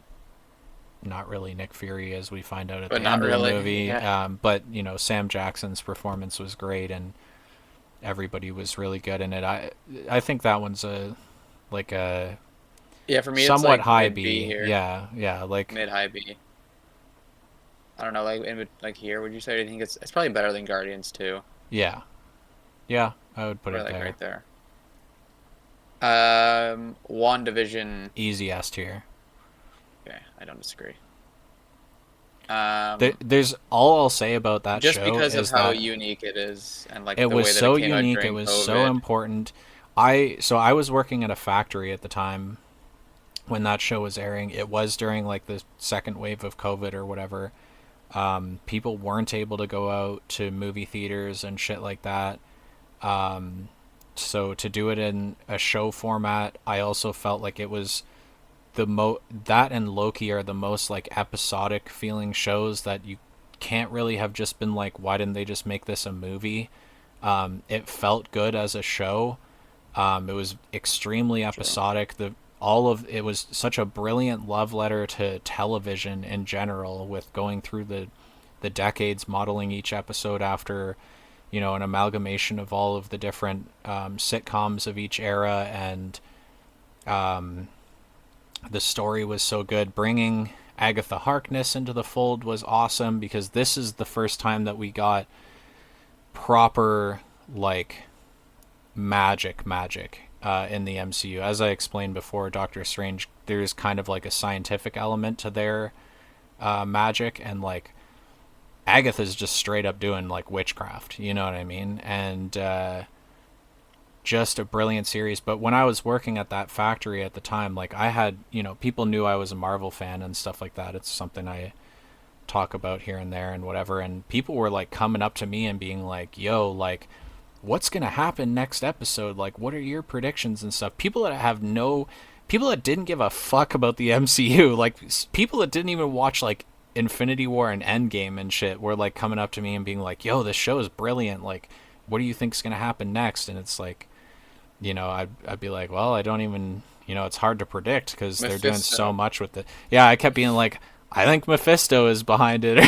It's like, obviously we were wrong there, and I wasn't the only one thinking that. No, And definitely not. so yeah, it kept you thinking. It kept you, doing a week to week release schedule with that, and I had so many people hitting me up every week being like, yo, like this show is really good, like what do you think about next episode and whatever. And like it kept us guessing. It gave everybody who was watching it something to talk about all week until the next episode. Like that that show had a huge like cultural impact, and was also a really really good way to start, to open that door to doing, I believe that was the first That show. was, yeah. Yeah, Yeah. so I and it's so good. The ending, they had some like time constraints with getting some of the CG and stuff out at the end. They were supposed to do this big thing where like Agatha's little bunny was going to be revealed to be like a shape-shifting demon, and stuff like that, and they didn't pay that off. And there were some things that were like not super well executed just in the finale, but setting up Monica Rambeau and like all this, it was really good. Like there's not a lot else to say other than it was fucking really good. Yes, I totally agree. And yeah, as you said, there was so much that came from that, and now we're getting what is it called, White Vision or whatever, or Vision Quest. Yeah, so for those people who don't know, WandaVision was the setup for a three-part series where Agatha All Along was part two, and then Vision Quest will be part three. So those three shows are going to be very deeply intertwined. as we saw with Agatha all along, spoiler alert, there's, Billy Maximoff is a important character in that show, and set him up to be his comic accurate form and whatever. So very, very interesting, and I'm very excited for Vision Quest. You're Anyways, all right, moving on. all right. Falcon and the Winter Soldier. Like, I guess like low B for me. I think it's like actually underrated, but it's not the best thing. That And I mean, show could we have, we we've done this to death off air a lot, but for you guys now that you can listen, we've said this. It's just it was done dirty by like rewrites and COVID itself. yeah. So for those of you who don't know, the subplot of that show was supposed to be that there was this outbreak of a really bad virus that hit the globe, and the whole thing of like when he breaks into the like when they break into the truck and are first confronted with Carly Morgenthau and the Flag Smashers, like that truck is carrying vaccines, and part of the whole subplot of the show was supposed to be that there's like a limited number of vaccines and that the like rich and powerful are controlling who gets them and whatever, and like a lot of poor people are dying, and like and then COVID hit while they were in production for that, and it was just like, okay, we have to rewrite the whole fucking show because this is like happening IRL, and Yeah. we can't like have it hit that close to home, and like it will seem like we're trying to be political or whatever, and it just that wasn't the case. It was something that was written far before the COVID outbreak happened and all that shit. So yeah, it just that show could have been an easy A tier show, like high A tier, and it just got fucked by like so many outside factors and the rewrites and the cutting the show down to 6 episodes and all this shit. Like it was not supposed to be what the final product was. Um, you know, but there's some great moments in that show. Like the whole relationship between Bucky and Sam is really great. Um, Yeah. which I think And obviously they're setting up for us to see more of that going into after Thunderbolts ending, where they're the new Avengers, and then also Bucky or Sam, pardon me, is trying to form his own team of Avengers, and they're fighting over who's the real Avengers and shit. There's going to be more of that like love hate bromance shit between Sam and Bucky later on, which I'm very excited for. So yeah, yeah, no, it was a good show. It fell a little flat at times is the problem. yeah, I mean, yeah, I agree. I think another thing is the rewrite with the villain was kind of lackluster. Like it wasn't really Yeah, like something that should have been like this wasn't really like intimidating and the stakes weren't all that there. But I mean, as you said, and what's his name? Walker was great. oh, he was brilliant in that. Um, And Great obviously setup for a character. great character, yeah. Moving on, Loki season 1 S. Easy S tier. Yeah, I mean, just awesome. I remember watching that during COVID and you being like at the end where they show the I mean, obviously this doesn't matter anymore, but Kang, they showed Kang's like head on the statue when he goes into the other TVA. And you were Yeah. like, "Oh my God." And I was like, "What?" And you like explained it all to me. Well, when they reveal He Who Remains at the end too, and it's like, Yeah, sorry, yeah. and I was like, yo, that's fucking Nathaniel Richards, dude. Like that's Kang. Yeah, that was And you were yeah, like, and who? then And I was like, fucking yeah, Kang, dude. This is gonna be crazy. Yeah, and then you know, learned all about that and shit and Jonathan yeah, Majors it's went so on a sad. wife beating world tour and fucked that whole thing up for everybody. But what can you do? But yeah, great season. Um, cool concept and obviously very important character now. So yeah. Am I Yeah, tripping? Is there 2 or 3 seasons of Loki? there's only two. There's only 2. Okay. Um, Easy S tier, Black Widow. I'm kidding. I'm kidding. There were some great moments in that movie, and I think it was also like, I again, would go just low B or high C. yeah, low B. Low B is good. I think it was way overhated. Yeah. But I do also understand, like, this is a character that they've, you know, abruptly killed off in Endgame, in a way that it's like there's no coming back from, like, and I think the setup for Red Guardian and Yelena were both really good. But Taskmaster was so brutally ruined. Yeah. I don't have Terrible. an issue with them gender swapping the character at all, but I do have an issue with the fact that she doesn't speak a single line of dialogue in the whole thing, and Taskmaster is supposed to be very like Spider-Man esque, where he's like, constantly quipping and making fun of everybody, and like they just ruined the character so fucking hard. Supposed to be like a creepy uncle. Yeah, and I think they heard the fans on that one, because of the way that they kill her off like Mhm. immediately in Thunderbolts, which Yeah. was also a shame because it seemed like they had the opportunity to course correct with her, because the one line of dialogue that she does have is a quip in Thunderbolts, and the redesign of the costume looked way more comic accurate, and not comic accurate per se, but it just looked like a cool, like, updated on-screen version of the character's costume. And they just had the opportunity to like fix her as a character, and they just didn't want the smoke with the fans, and so they just fucking put a bullet Mhm. in her brain like immediately. Yeah, I think that really is what drops the ranking for me. I think other than that, the movie was like way overhated. The story was okay. There's a lot of great action in it. Yeah, it was just the fact that they ruined such a cool character as Taskmaster. Really, just like there's not a lot I can say to like, be an Defend it. apologist. Yeah, to defend that movie. So, yeah, low B for sure. It's not quite C tier, like F tier, like where a lot of people would probably place it at, but Yeah. yeah, I don't know.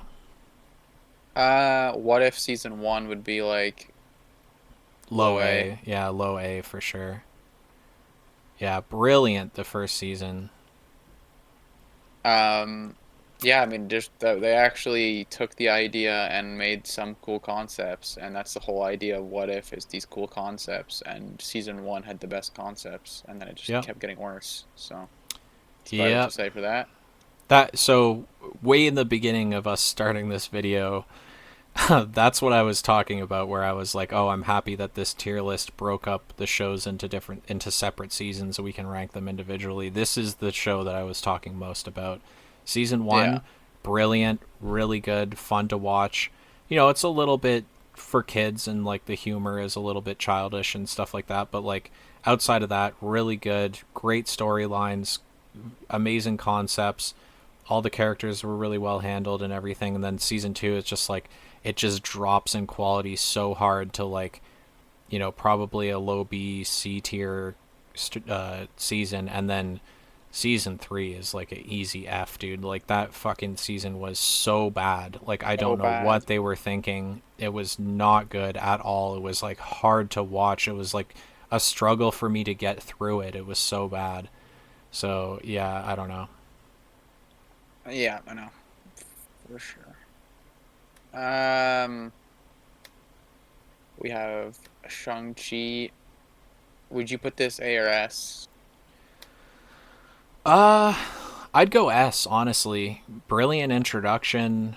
The fight scenes and the choreography were fucking incredible in that movie. The score was Yeah, good. Like the the music and everything. Like it just dude, the everything first about half of that this movie movie is was an good. actual 10 out of 10. Yeah, and the only problem I have with it is like the climax of the film, and even that wasn't like bad. It just wasn't like it just felt shoehorned in. Like it didn't feel like that's what the story was building towards.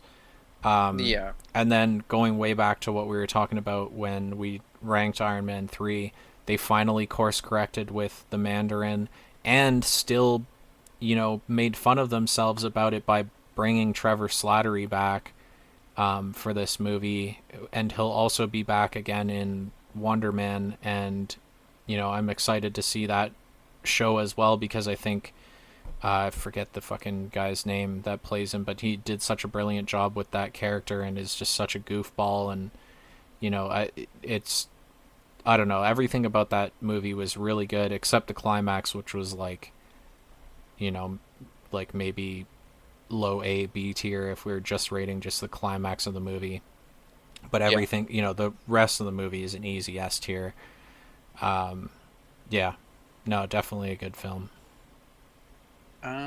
Eternals also overhated, but I'd probably put it like Guardians 2 level, like just below, in between these two, and B, I'd say. Like it's Yeah, overhated for sure, but obviously it's leading to nothing, but it had good yeah, moments. Yeah. overhated. But what I will say in disparagement of it is that it was a totally unnecessary movie to make. It didn't fit into the overall story. It made no impact on the overall story. In fact, the implication of them, having been around for thousands of years, but having this convenient excuse of like we were told by the Celestials not to intervene. It's like it would have been cool if they were like in the background in Endgame and just were never explained why they were there, and then we got a movie for them later or what. Like, it just True. it went nowhere. They're clearly never going to do anything with any of the setups that they made at the end, which is a shame because Black Knight is such a cool character, and they set him up to have the ebony blade, and uh, that was also where we got our little vocal introduction of Blade. Are you sure you're ready for that, Mr. Whitman? And like that, it just they could have done so much cool shit with like piggybacking off of that, but they just didn't. And we still haven't got any reference to it other than in Captain America: Brave New World, where they say that that's where adamantium comes from, is the fucking giant robot in the ocean. Kind of dumb. Kind of just threw that Uh, in there. Yeah, and if that was extremely shoehorned in. I know I've said that a few times with things like that's the most shoehorned anything has ever been into any of these films or anything. So, yeah, it was like a convenient excuse to be like, yeah, that movie mattered. It didn't fucking matter. Nothing about it mattered. None of the setup paid off. Anyways, yeah, not a great one, but what can you do? Moving on, Hawkeye, I would probably give like a mid B as well. Yeah, again, going back to Iron Man 3, didn't like it for the whole holidays, Christmas aspect of it. Felt like it just didn't work in that movie. It did in this show. And it coming out over the holidays and, True. us getting to enjoy it week to week leading up to the holiday season was really enjoyable to watch. I think Haley Steinfeld kills it as the new Hawkeye. Kate Bishop bringing Elena back was really smart, and the way that they utilized her in that show was really smart. There was some really great scenes, like the giant Pimtech arrow, and a lot of the fight scenes Yeah. were really good. They set up what's his name, the guy with the swordsman, Swordsman, um, yeah. who got a brief little cameo in Daredevil Born Again, and I hope he is in season 2 of that show Oh as yeah, like a more he's definitely mainstay gonna. Yeah. character. If they're bringing back Kristen Ritter, I think Daredevil's going to go and recruit a bunch of vigilantes to go and fight Kingpin, and I sincerely hope that the swordsman is on that team. He was in the comics the one who actually trained Hawkeye. So they did avoid that whole storyline, but they gave that connection to Kate instead. Um, and I thought the whole thing was really well executed, and bringing Kingpin back was obviously really awesome. Introducing Echo, they did a great job with that, and was a lot of fun to watch. Yeah, I liked that one a lot. Yeah, no, I agree. It was solid, solid for sure. No Way Home. Yeah. Easy S S. tier. Yeah. Sorry, I gotta move this up. This is how you do member berries, folks. You know, like for all the shit that we were saying about Endgame, about how it was just like it just felt like Member Berries the movie. This was Member Berries the movie in the best possible way.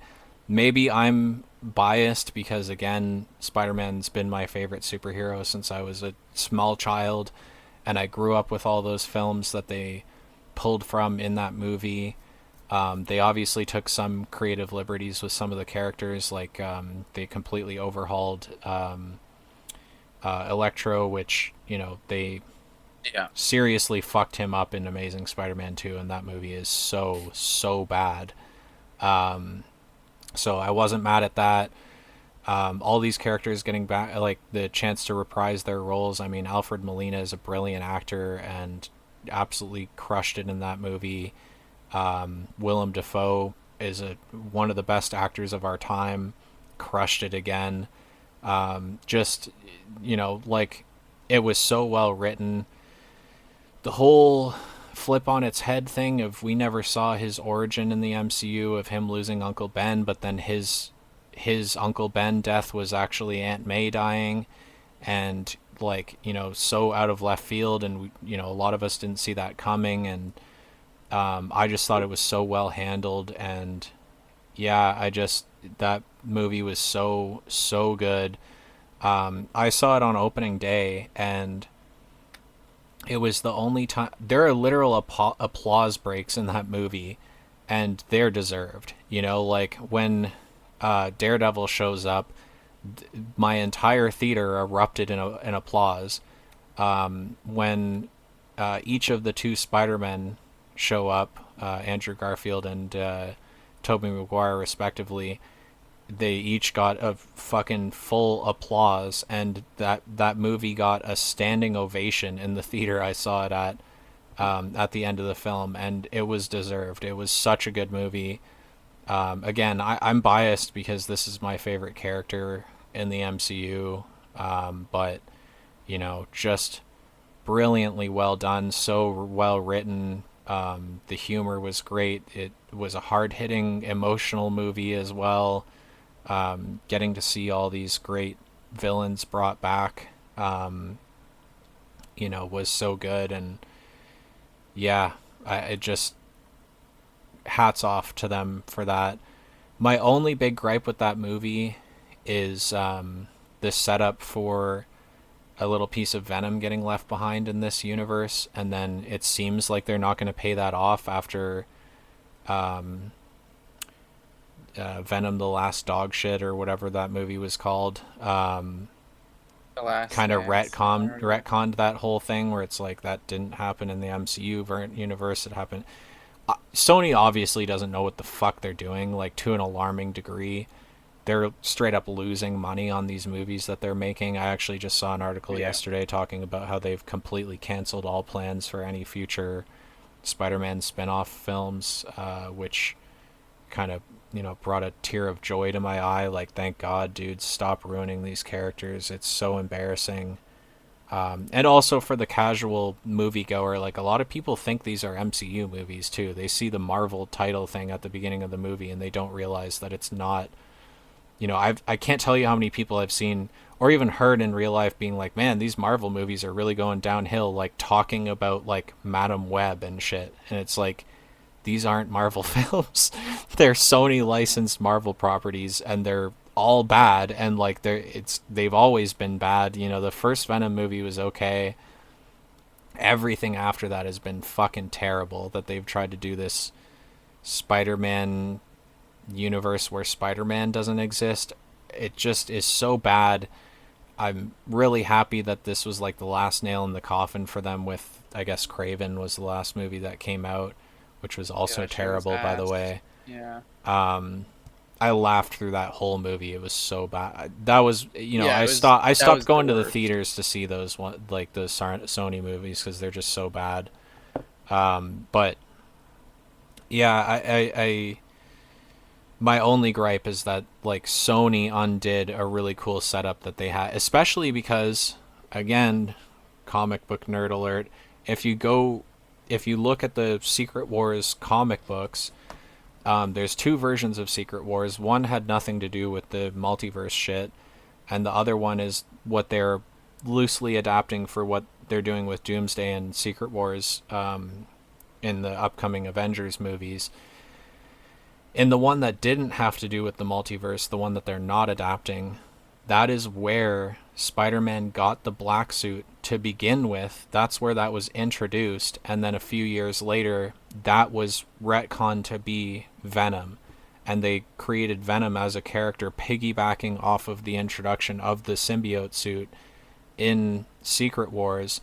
And they had such a great opportunity to pull that one thing from the other Secret Wars and give Spider-Man the black suit during the events of Doomsday and Secret Wars, and they might not even do that now. I'm praying to the fucking powers that be that they do end up doing that, and that piece of Venom was left behind in the MCU universe, and that it makes its way to Spider-Man and he gets the black suit for Doomsday. The Spider-Man 4 is coming out before Doomsday is now because of release schedule changes, so maybe they'll Yeah. set that up in his movie and then he'll have it in Doomsday. But it would be a really great way to up Spider-Man's power level a little bit so that he can kind of go toe to toe with some of these more powerful characters in Doomsday and Secret Wars, and I would really love to see that. But if they don't end up paying that off, I mean, that's a huge detraction from the quality of the or from the longevity of the No Way Home. But that's my only complaint about that movie. It's so good. They utilized every character that they brought in so brilliantly. Everybody was enjoyable to watch on screen. It was just an awesome movie.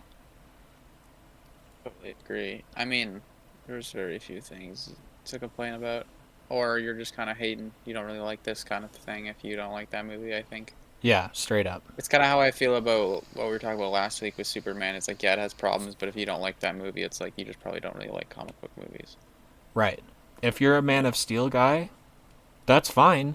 There's no judgment, but that's not Yeah, Superman. You know, exactly, you exactly. like the fucking modernized, you're probably the type that really adored the original X-Men movies, and that's fine. I liked those movies too, but they ruined the characters and they made a active goal out of not adapting them properly, and that's why they're wearing the black leather and not their comic book accurate suits and all that shit, was because the director straight up said that the original costume design is embarrassing and we're not going to use it.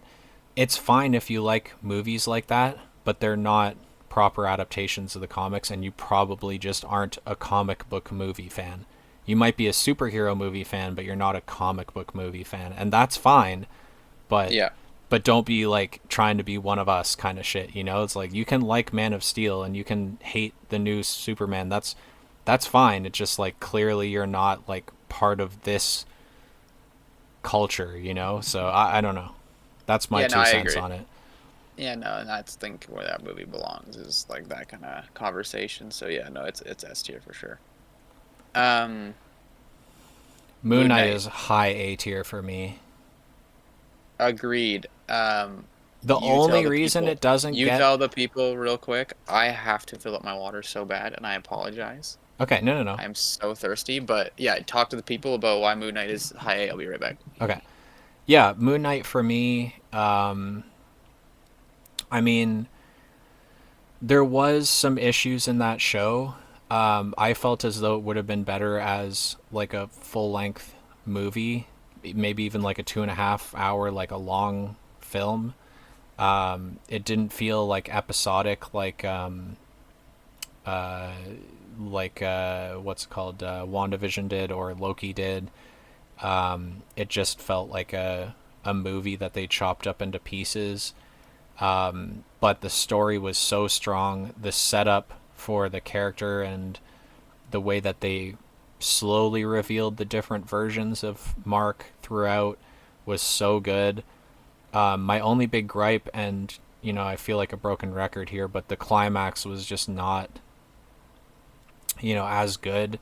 It seems to be an issue with some of these Marvel projects that they have such great writing and great setup, and then when it gets time to like do the big thing at the end, it just doesn't work out in a cohesive way. And that's kind of how I felt about Moon Knight. The ending was just not what it could have been. But the setup after the climax of revealing that there's the third version of Mark. You have Mark Spector, Stephen Grant, and then fuck, why am I blanking on his name? Jake. Jake, yeah, Jake Lockley. Um, he's just such a brilliantly written character, and I think they did a good job of like the Moon Knight comics do a brilliant thing where it's like for a long time when you're reading them, you're not actually 100% sure if any of this is real or if fucking he's just a psycho. Like if Mark is just Yeah, like seeing things totally and lost his whatever. mind. And it's not until they bridge that character into other characters' storylines and stuff in the comics where you're like, okay, he definitely has powers because, like, you know, Iron Man's not a lunatic and he's right there, or like whatever, right? So, um, so I think they did a good job of that where you're like questioning the validity of everything that you're seeing. And the whole thing with when he dies and he's in like that purgatory state before getting into like onto the boat, and they're in like they're sailing the sand dunes or whatever, like Yeah. I think they did a good job with that where you're like, wait, is this all in his head? Is he a fucking crazy person? So and then also like the the the way that it was so brilliant how they wrote, like, you have Mark Spector, who's this deeply troubled person. He has this rough past, and then he's gone on to be a mercenary, and people have died that were innocent, and all these things like. And then it reveals that he created Steven to disassociate from the abuse that he received as a kid from his mom, and then the reveal at the end where he created Steven to pretend that his mom wasn't trying to break down the door and get in and beat him. And then he Mm. created Jake Lockley to take the beatings. And that's why Jake Lockley's so fucked up, and why like Stephen Grant is this like ideal-esque version of Mark where he doesn't have all the trauma because he was disassociating whenever he was Steven. And then Jake is like this deeply, deeply troubled. It's like you have Mark Spector in the middle, and then you have like the goodness in him is Stephen Grant, and then the deep rooted like malicious evil in him is Jake Lockley. And like the way that that's written in not only the show but also the comics and stuff is just so interesting. And I actually think the show did it better in some ways. That show is so fucking good. The only reason it doesn't get S tier for me is just because the ending kind of sucked, like the climax kind of sucked. But Yeah. outside of that, brilliant show, phenomenally well acted. I mean, um, what's his name? That plays him, Oscar Isaac.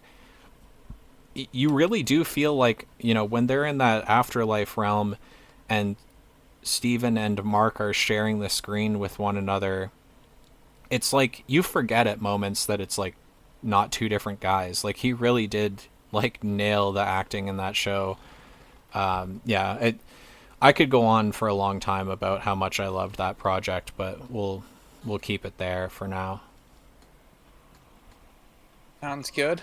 Um, yeah, no, just to give quick thoughts. I also really liked Moon Knight for the most part. My only gripe was that I don't know if we're gonna see the payoff of it too much, but it I was think we'll really see good. him in Doomsday or Secret Wars or both. I think with his heal factor and the power level of him as a character, I think it would be crazy not to see him in that um, big, True. overarching story. So, the payoff should have been larger. Where, I would love to get like a Midnight Suns thing. I mean, we have Yeah, Agatha Harkness 100%. now, even in her ghost form, could be part of that team.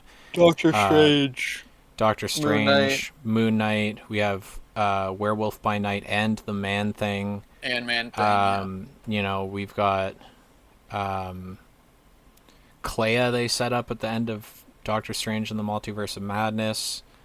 There's just so many characters that could be part of this, like, mystical team of people fighting the threats that most people don't even get to know about. All of the, mythical beings and stuff like that. I would love to see something like that. It's just, will we ever get that? Who knows? That's where like the payoff falls short. I do think we're gonna see Moon Knight down the line though. Just not utilized as much as I would have liked for such an amazing character. All right, we should probably rattle these ones off a little quicker so we can organize our top 10 and then do Yeah. Thunderbolts and Ironheart. Multiverse of Madness, I think, is a pretty comfortable, like, literally the definition of mid-mid. Like, I'd put it, Yeah. like, somewhere in mid-B. Great scenes. Also a lot of not great scenes. Yeah. It was clear that the writers, like the left hand wasn't talking to the right hand. Like, what's her name? That plays Wanda. She even revealed Elizabeth Olsen. Elizabeth Olsen even revealed in an interview that like she got onto the set of that movie and she's like, oh, this is like a pretty crazy heel turn for my character. Like, are you guys like factoring in what happened in WandaVision? They're like, oh, we didn't read that script. It's like, oh, great. So like there was some obvious behind the scenes, like they just weren't privy to some of the stuff that had happened to set up other shit. And then also, that movie would have made a lot more sense. One of the things that they had to cut from WandaVision was the messages that she was getting in the form of those commercials while she was in the Hex was supposed to be coming from Doctor Strange, and that was what was in the original script. And that would have set up them, like him going to her for advice later on, is like they had built this foundation of a relationship where they could ask each other about things, and that it would have made more sense why he would have gone to her to be like, hey, do you know what's going on, kind of thing. And he would have known about the Darkhold being there, but not that she had it, and he would have made that connection. It would have just made that whole thing make more sense in Multiverse of Madness. So shame, but it is what it is. It was an overhated movie. But it was like Declan said, definition of mid. Lots of great scenes, lots of scenes I could have done without. Wanda killing the whole Illuminati was like one of the coolest scenes in the MCU, though. I will say that. Yeah, I totally agree. No, it had very good highs, but it was, yeah, super disconjointed, and the CGI for a lot of it was pretty terrible. Yeah. All right, moving on. Speaking about CGI, Miss Marvel F. Easy F. That show is so bad. Yeah, A lot I of mean, people scored it high, and no crazy. disrespect to Iman Vellani, who is not only Canadian like us, but a great actor, and is, aside from those two things, also just a huge diehard fan of Marvel, and maybe the most like diehard fan of anybody that's been cast to play any character in the MCU, and she just really cares a lot. It just was a bad script. The CGI was fucking laughably bad. The climax of that show was like legit hard to watch. And yeah, it just, there's so many bad things I could say about that show. It just was so unenjoyable to watch. You know, it could have just been a movie. It did Yeah, not have to be a show. I think if they had given it the budget of a film, and put that extra love and care into it, it could have been so good. And I think we saw that with the Marvels, which we'll talk about in a bit, like I loved her in the Marvels. She was so great. Her family was good in the Marvels. All of the characters that they set up with that show really paid off later. It just was bad. It was just poorly written. Visually was terrible for the CG and stuff. Some of the visuals that they did where she's, her sketchbook drawings coming to life and stuff, that was cool. Like they had something. It just fell so flat. It was just so bad, so Yeah. yeah, I don't know. But Love we and love you, Thunder, I Iman think Vellani, also. fellow Canadian, fellow comic book Yeah. nerd, fellow Marvel fan. Yeah, Just come on the show. yeah, so I'm sorry to rate your show so bad. Um, I would put Love and Thunder at like the bottom of B or high C. Yeah, bottom of B is fair. There's some great scenes in that movie, and I liked the setup at the end of him going off to raise this kid, and she's like a very powerful character, and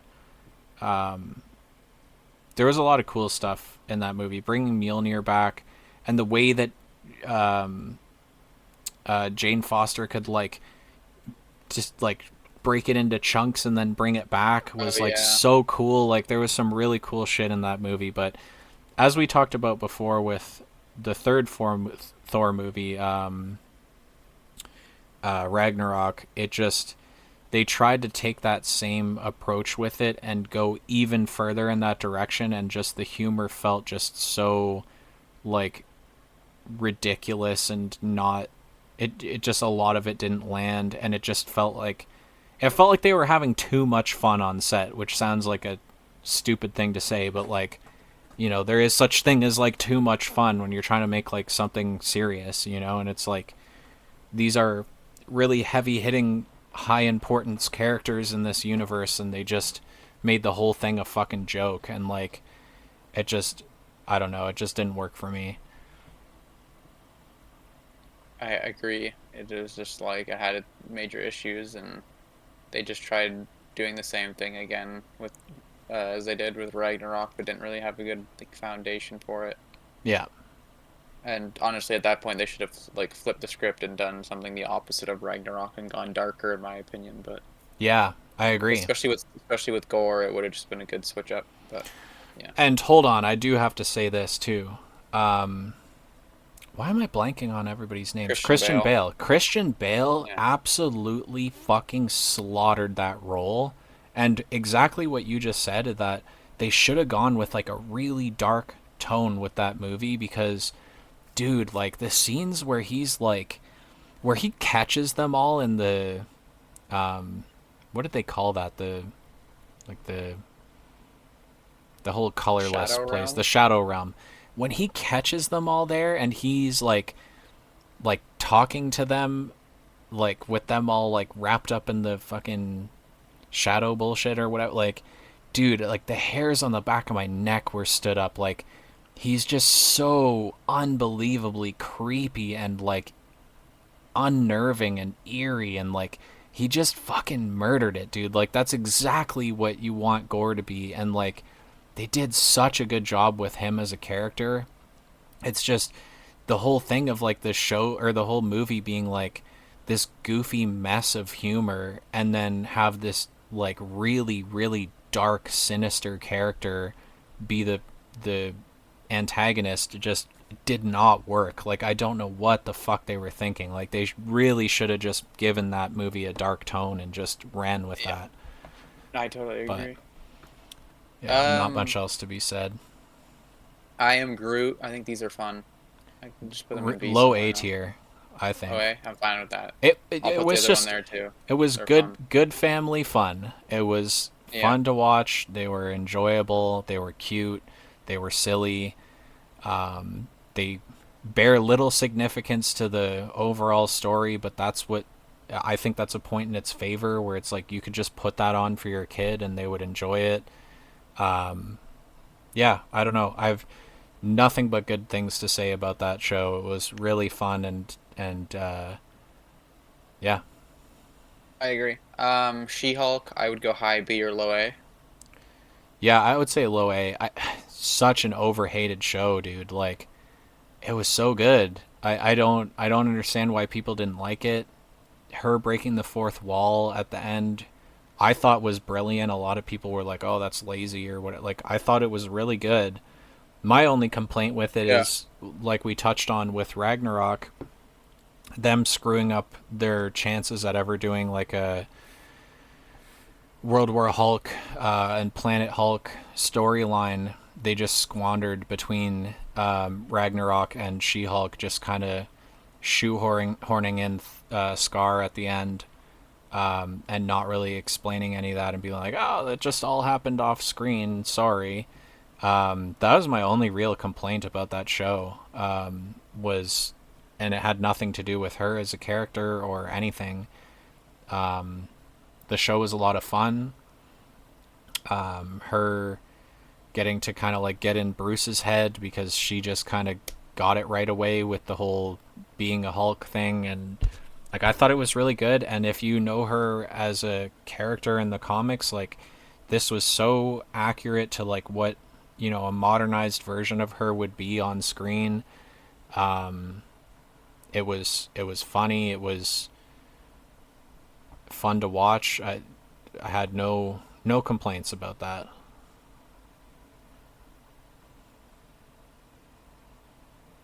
You still there, brother? Yeah, hold on. Sorry, I had a little bit of a technical difficulty. Um, my Discord was just cutting out there. My bad. Are we all good? Can you hear me? Yep. Okay. Um, yeah, no, She-Hulk was overhated for sure. I mean, there were some goofy moments like with Megan the Stallion and stuff, which was take it or leave it or whatever, but we get That that didn't need with to be Disney. there, but it was fun. Like I don't get why people were mad about it. Like it Yeah, just it's no different from like the Mandalorian season 3 shit. Like it is what it is. It's just Disney being Disney. Um, and it honestly probably worked better in She-Hulk than it did yeah, it in rang Mandalorian true for to her sure. character and her brand Right, as a yeah. character, whereas in Mando season 3 it just was like we have to fucking undo what Yeah, here's Disney Jack Black decided to do with. and Oh, Lotto or yeah, whatever. I that mean, that not shit, Lotto. yeah. What's her name? I forget her name, but yeah. Um, so yeah, no, I think it's overhated, but Low A is a good spot because I don't think it was like the best thing ever. Yeah. Um, so yeah. It had it Werewolf by had its Night. Oh, problems, but sorry, go ahead. none of them were the ones that I saw people shitting on it for online, certainly. Yeah, exactly. Werewolf Werewolf by by Night Night can is S go tier for me. S. Yeah, I can get behind It's that. such a beautiful love letter to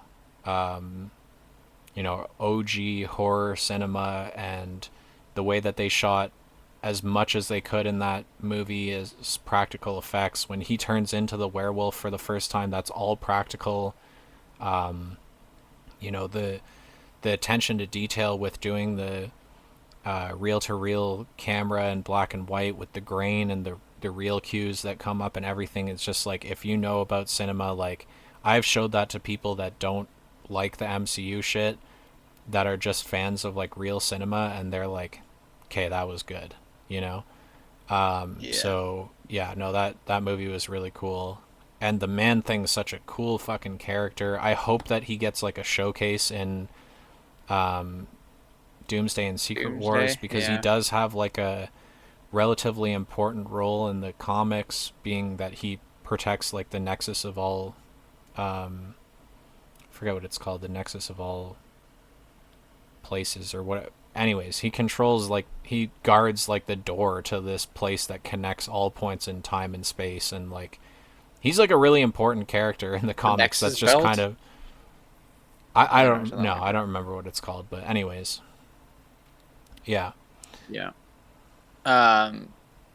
Yeah. No, I agree. It's just like super unique and has good characters and was fun. It was just another thing that was fun and unique.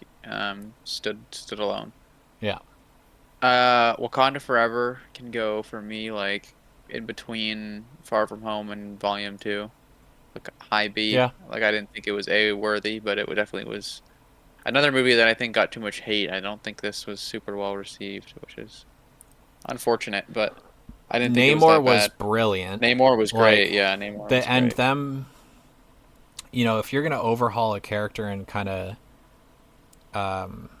deviate them from their comic book versions, like that is how you do it. Like them tying him in with the was it the Incans or the Mayans or The whichever? Mayans, Yeah, the yeah. Mayans, I think. And like all that stuff, it was just so brilliantly done. He was so like captivating on screen and like unnerving at times, and like he really like flexed on these hoes in that movie. Like it was good.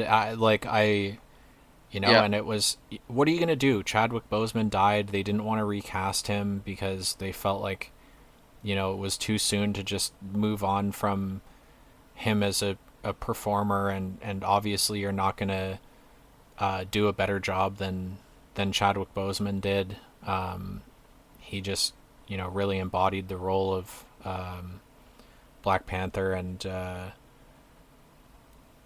I don't know. I wasn't mad at it. I think it got a lot more hate than it deserved. It was a fun movie. Bring back Killmonger. I know we've already said it was kind of like a shame that it was only for that one scene, but getting to see him on screen again, and the reason why we saw him, because Shuri went into that state of consciousness with like the hatred and vengeance in her heart and shit, and then that's why she saw him, because that was what consumed him. And like, yeah, fuck, dude, the whole thing was just so good. It was a lot of fun. The fight scenes were great. Introducing Shuri was really smart, in my opinion, in that movie. Setting her up for, more important role later on down the line, like, I thought was great. Um, you know, Again, a lot of the hate that you see on the internet is just like, oh, why is this like young black girl the new Iron Man or whatever? It's like, who fucking cares? Like, she's a really cool character.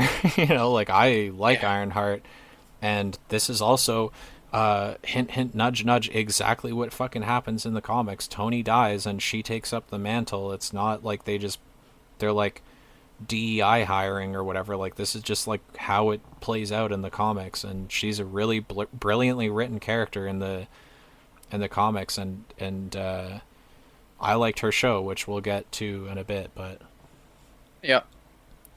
Um, Holiday special, I think for me can go just like low A. It was like funny. It was good. yeah, Like, low A. yeah, It it was it was solid. fun. It was solid. It was Yeah, a good time. We didn't really get anything like that up until this point. Like I said, Iron Man 3 takes place and was released in the holidays.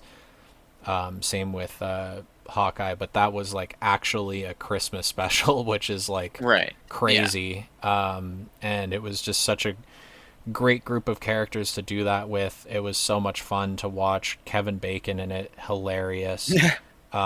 All the setup that they did with like all the build up of other, the first two movies setting up that Christmas special, and then like, you know, the setup in the Christmas special of showing off Cosmo, as well as revealing that Peter and Mantis are siblings, and like all that stuff was like, you know, it would have felt like kind of out of nowhere in the Guardians 3 movie if you didn't watch the Christmas special, but it also wasn't necessary viewing. Like, you could have skipped that one and you would have been fine.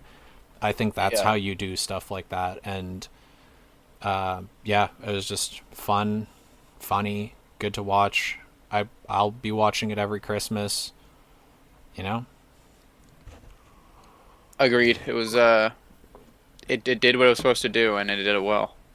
Yep. So, uh, Quantum Mania, I think, is like right around here in C for me. It's like Iron Man 3 level, maybe a little bit better. I'd put it above, I'd put it at the top of C. Fair. And I think the only reason why it's like even in C tier is just because the whole, we touched on this earlier. Ant-Man should have died in this movie. I love Paul Rudd. I'll watch anything he's in. He's such a brilliant actor and so funny, and the roles that he tends to take are just things that are up my alley. And I've been a fan of him since long before he was cast as Ant-Man. As a kid, one of my uh, favorite movies was I Love You Man. He's just great. I love seeing him in anything. Would have been ashamed to watch him be killed off, but also it's like that's how you tell a good story. There has Yeah, to be like you have to set up like you can't set up this many characters and then them all just have plot armor. Like how you tell a compelling story is like people you care about die seemingly out of nowhere, and then you realize later on the importance of that their death had, and they exactly. had a perfect opportunity to do that. And again, it's just a shame, like the whole way that they pivoted from Kang instead of just recasting him, which I understand because they literally showed a scene where there's like thousands of versions of him, and he's played by the same guy as all of them. So it'd be hard to like retcon that and just like recast the actor. I understand why they pivoted away, but it just, Kang shouldn't have lost in that if they were setting him up to be this big bad next level threat that was Yeah, he was absolutely. gonna be the one they were gonna use for originally it was Kang Dynasty and Secret Wars. Like he was gonna play the role of Doom in these or not play Doom, but have Doom's role from the comic book version of Secret Wars.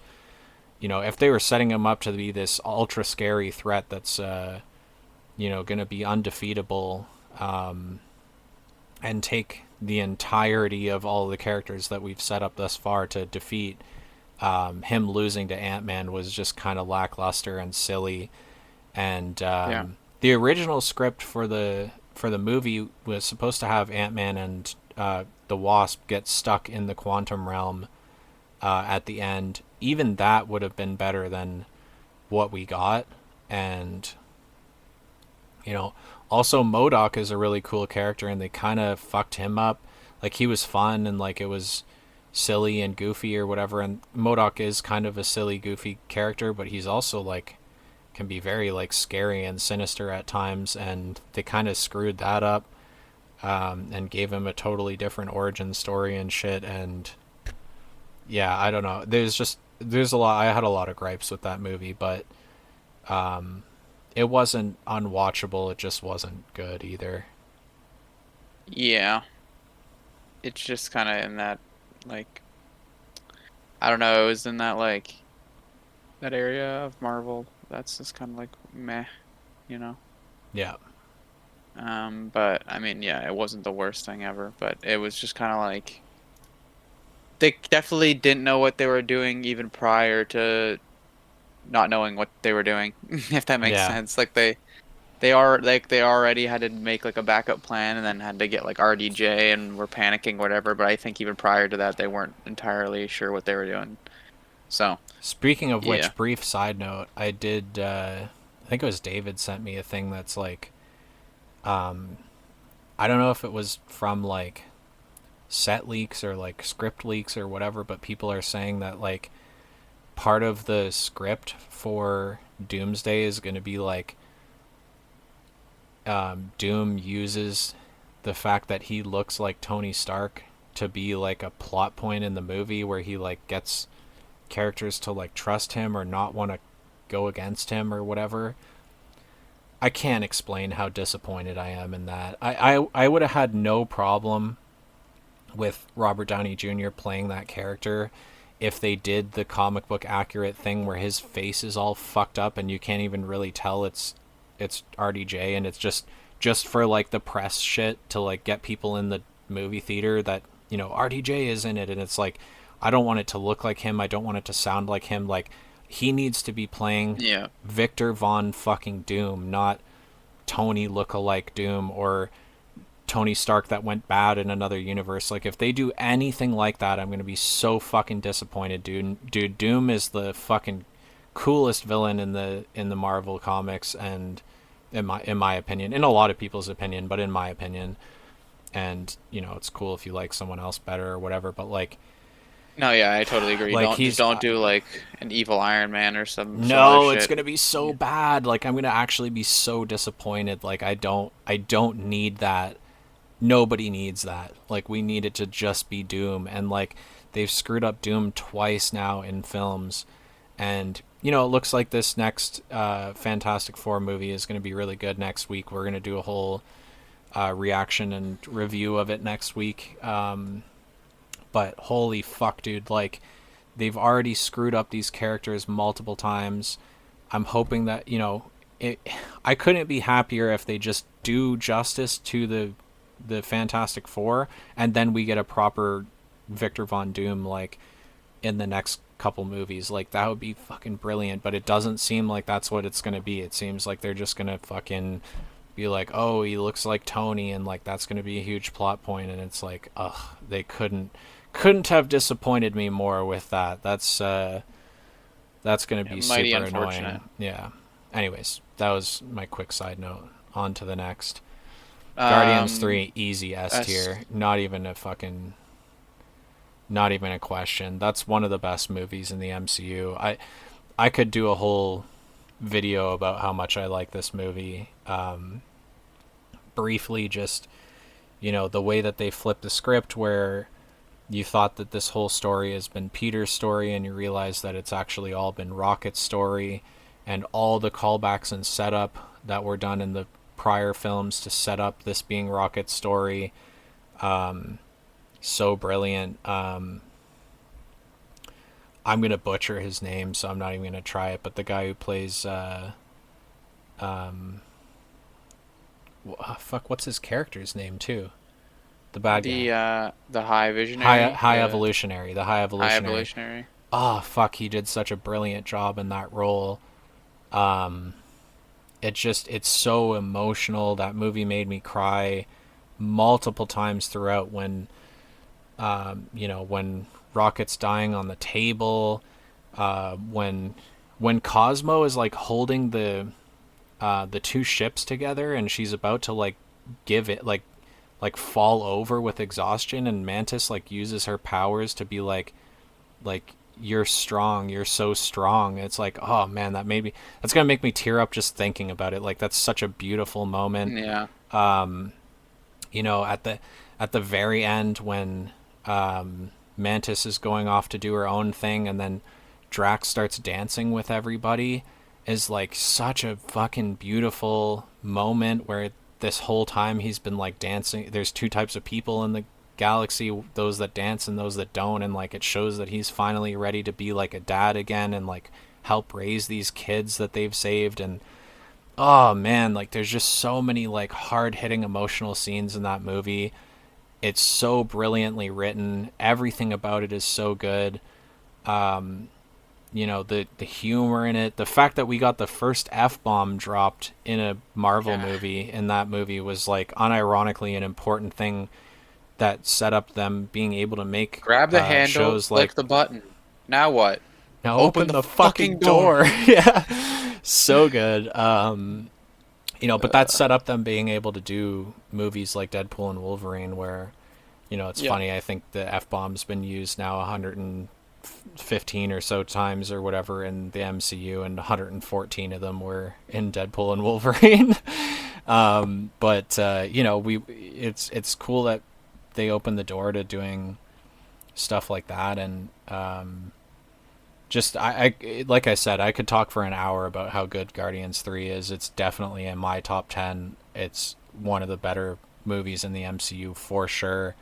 I don't see how anybody could have not liked that movie. But yeah, Um, Secret Invasion, Paper here. unironically, I Yeah. don't even want to F. talk about this. That's is the worst thing in the MCU. Just leave it at The that then. comics were brilliant for it. They fucking squandered it so hard. They tried to keep it this encapsulated thing, and it's supposed to be this thing that connects to everything. It was so bad. The visuals were so bad. Everything about it was so bad. And you know, then the Marvels comes out and just undoes everything. Like, it's like they retconned it out of existence. Like, I don't even want to talk about Secret Invasion. It's actually like embarrassing as a Marvel fan. Like, that's an embarrassing show to exist in this universe of mainly things that are pretty good. Okay, followed up by Loki season 2, which is also S. Yeah. Um, not much else to say besides it continued on how good season one was, and honestly, I think season two is better. There was no drop in quality at any point, and like you just said, I think at times it was even better than season two. Yeah, just because the story ended up actually like having impact, whereas the first season, as we know, had less impact because of the whole switch Yeah. in main villain. The Marvels were pretty high on the Marvels, like A, Dude, this 100%. is I'd like almost one of say. my favorite movies in the MCU. Like I thought the humor was brilliant, the Yeah, I'd ensemble almost say cast like was really well done. Like yeah, it's high, a high high A. A for me. I this movie was Yeah, so shit on. I it was good. Everything about it was good. it was Miss funny, Marvel man. was good The in it. action was Monica good. Rambeau was good in it. Fucking Captain Marvel was good in it. Darben was fun to watch and was a interesting villain with a like an interesting motivation and all of the we got a Captain Marvel movie that was set in the 90s and then we never got returned to her and to like call back to the reason why we hadn't seen her in 30 years or whatever it had been and that relationship dynamic with Monica who she effectively abandoned all these different things that paid off so well in that film um, you know I thought it was so good. Like everything about it was Yeah, no, fun. I agree. Nick Fury in it was fire. Like I mean, Sam Jackson's the fucking goat.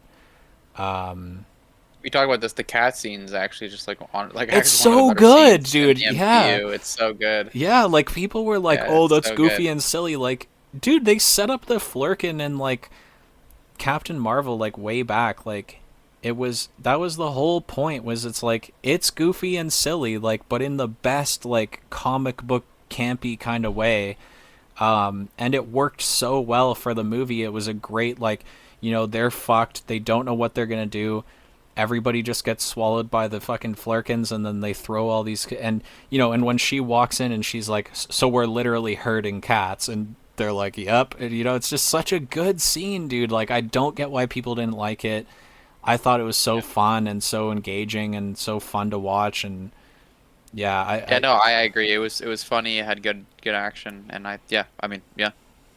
I don't know why it was so hated. I don't get it either. what can you do? Um, what if season two would be like bottom of B Yeah, there for was some me? good episodes in season two. The But overall overarching plot in season two was like not great, and just yeah, felt kind of lazy. Um, yeah, there's not a lot to say about that. It was disappointing because what if season two or season one part of me was so it was good good. and so It was fun to really good. watch, and like they really had something there where they could continuously do this forever, and like as each phase of Marvel concludes, you just like do another season of What If and show all these alternate um, you know outcomes of all these stories and stuff, and then they wanted to tell this like grander plot that just felt incohesive and like lazily written, and I don't know what they were doing with that. That was Yeah. dumb. Echo, I would go like low A. Another show that like clearly Marvel didn't believe in because Yeah, they dropped all of dumped it it. all out in one episode or in one day, and they cut multiple episodes from the show in on the editing floor, and obviously they didn't think they had something there. I thought it was really well done, and adding to her powers and it being connected to her heritage and all that stuff was, I thought, brilliantly written and really interesting and fun to watch on screen. I have very little complaints about that show. There was also, for what it's worth, graphic violence in that show. Like right in the, I Yeah, believe, first episode, the one dude like knocks on the fucking door and the dude answers. He puts the gun right up his chin and fucking blows his brains out. Like there was some like gratuitous violence in that show, and like it, the Kingpin was great in it, calling back to the whole thing of her having shot him, and visually it was fun to watch, and like them doing the echoes of her ancestors and all that stuff was really cool. Like I thought it was really good. I think it was just super underappreciated because no one watched it. They didn't promote it at all. They Yeah. dumped it out Yeah, all in one exactly that. day. Yeah, it was just one of those things. It's like I think they didn't think they had something, and I think they did. So Yeah. Agreed. X-Men 97 is S S for tier, sure. easy S tier. I mean, the original show, um, it's very dated because it's like a animated cartoon from the '90s. But if you go back and watch it, like I promise, if you're a Marvel fan like us, like I promise you, you will enjoy it. It is a kids cartoon from the '90s, so expect it to be just that. But they really took it into like you know, they realized that a lot of us that grew up watching that show, even people that watched it like reruns, like myself, I was born in '96, so that show concluded like the year I was born. So I only ever saw it like reruns on TV and stuff. But the those of us that grew up watching that show are all now above 30. So yeah, it's just it was they took a different tone with it and went like a little darker and more adult with it, and it worked so well. The animation quality is like So good. absolutely top notch, like 10 out of 10. I like they did such a good job with that, and the fact that they got all the original voice acting cast aside from I think one maybe two people had passed away, and they also recast the girl who plays Jubilee because the original voice actress wasn't Asian, which like fair enough, give the role to like someone who's actually Asian. Yeah. Um, Didn't know that. Interesting. yeah, the fact that they were able to wrangle all those people back, and clearly a lot of those people still had a lot of passion for that project that they'd been a part of, and cared a lot about those characters, and it really showed through on Yeah, you could screen. tell it was And really good. yeah, and I know there's been And all this W drama with intro. the yeah, I know there's been all this drama with the writer and stuff, and Oh yeah, he got Bo, fired, whatever his and name is. they're gonna go in a different direction with the writing next season. But I still have hope for it because they did such a good job setting up future stories to be told in that universe, and Yeah. yeah, it's something that I'm excited for the next season of, and will continuously be excited for each season. And it was just really, really good. Deadpool and Wolverine is S. It S was tier. a Um, phenomenal movie experience, just good comic book movie, but in a yeah, different sense from I mean, I think I mentioned this last week. It reminded me a lot of Superman, but obviously in a very different way. Different humor and like different way of showing its comic bookiness, but they were both very, very comic-y and probably the two best movie experiences I've had with superhero movies in yeah, a long time. I agree. So, So I also may have touched on this last week as well, but I got 10 tickets to the premiere of that, and then just had, I put out a thing on my Discord channel server or whatever, saying like first come first serve, whoever of my friends wants to come and see this, hit me up and you can buy one of the tickets off me and we'll all go.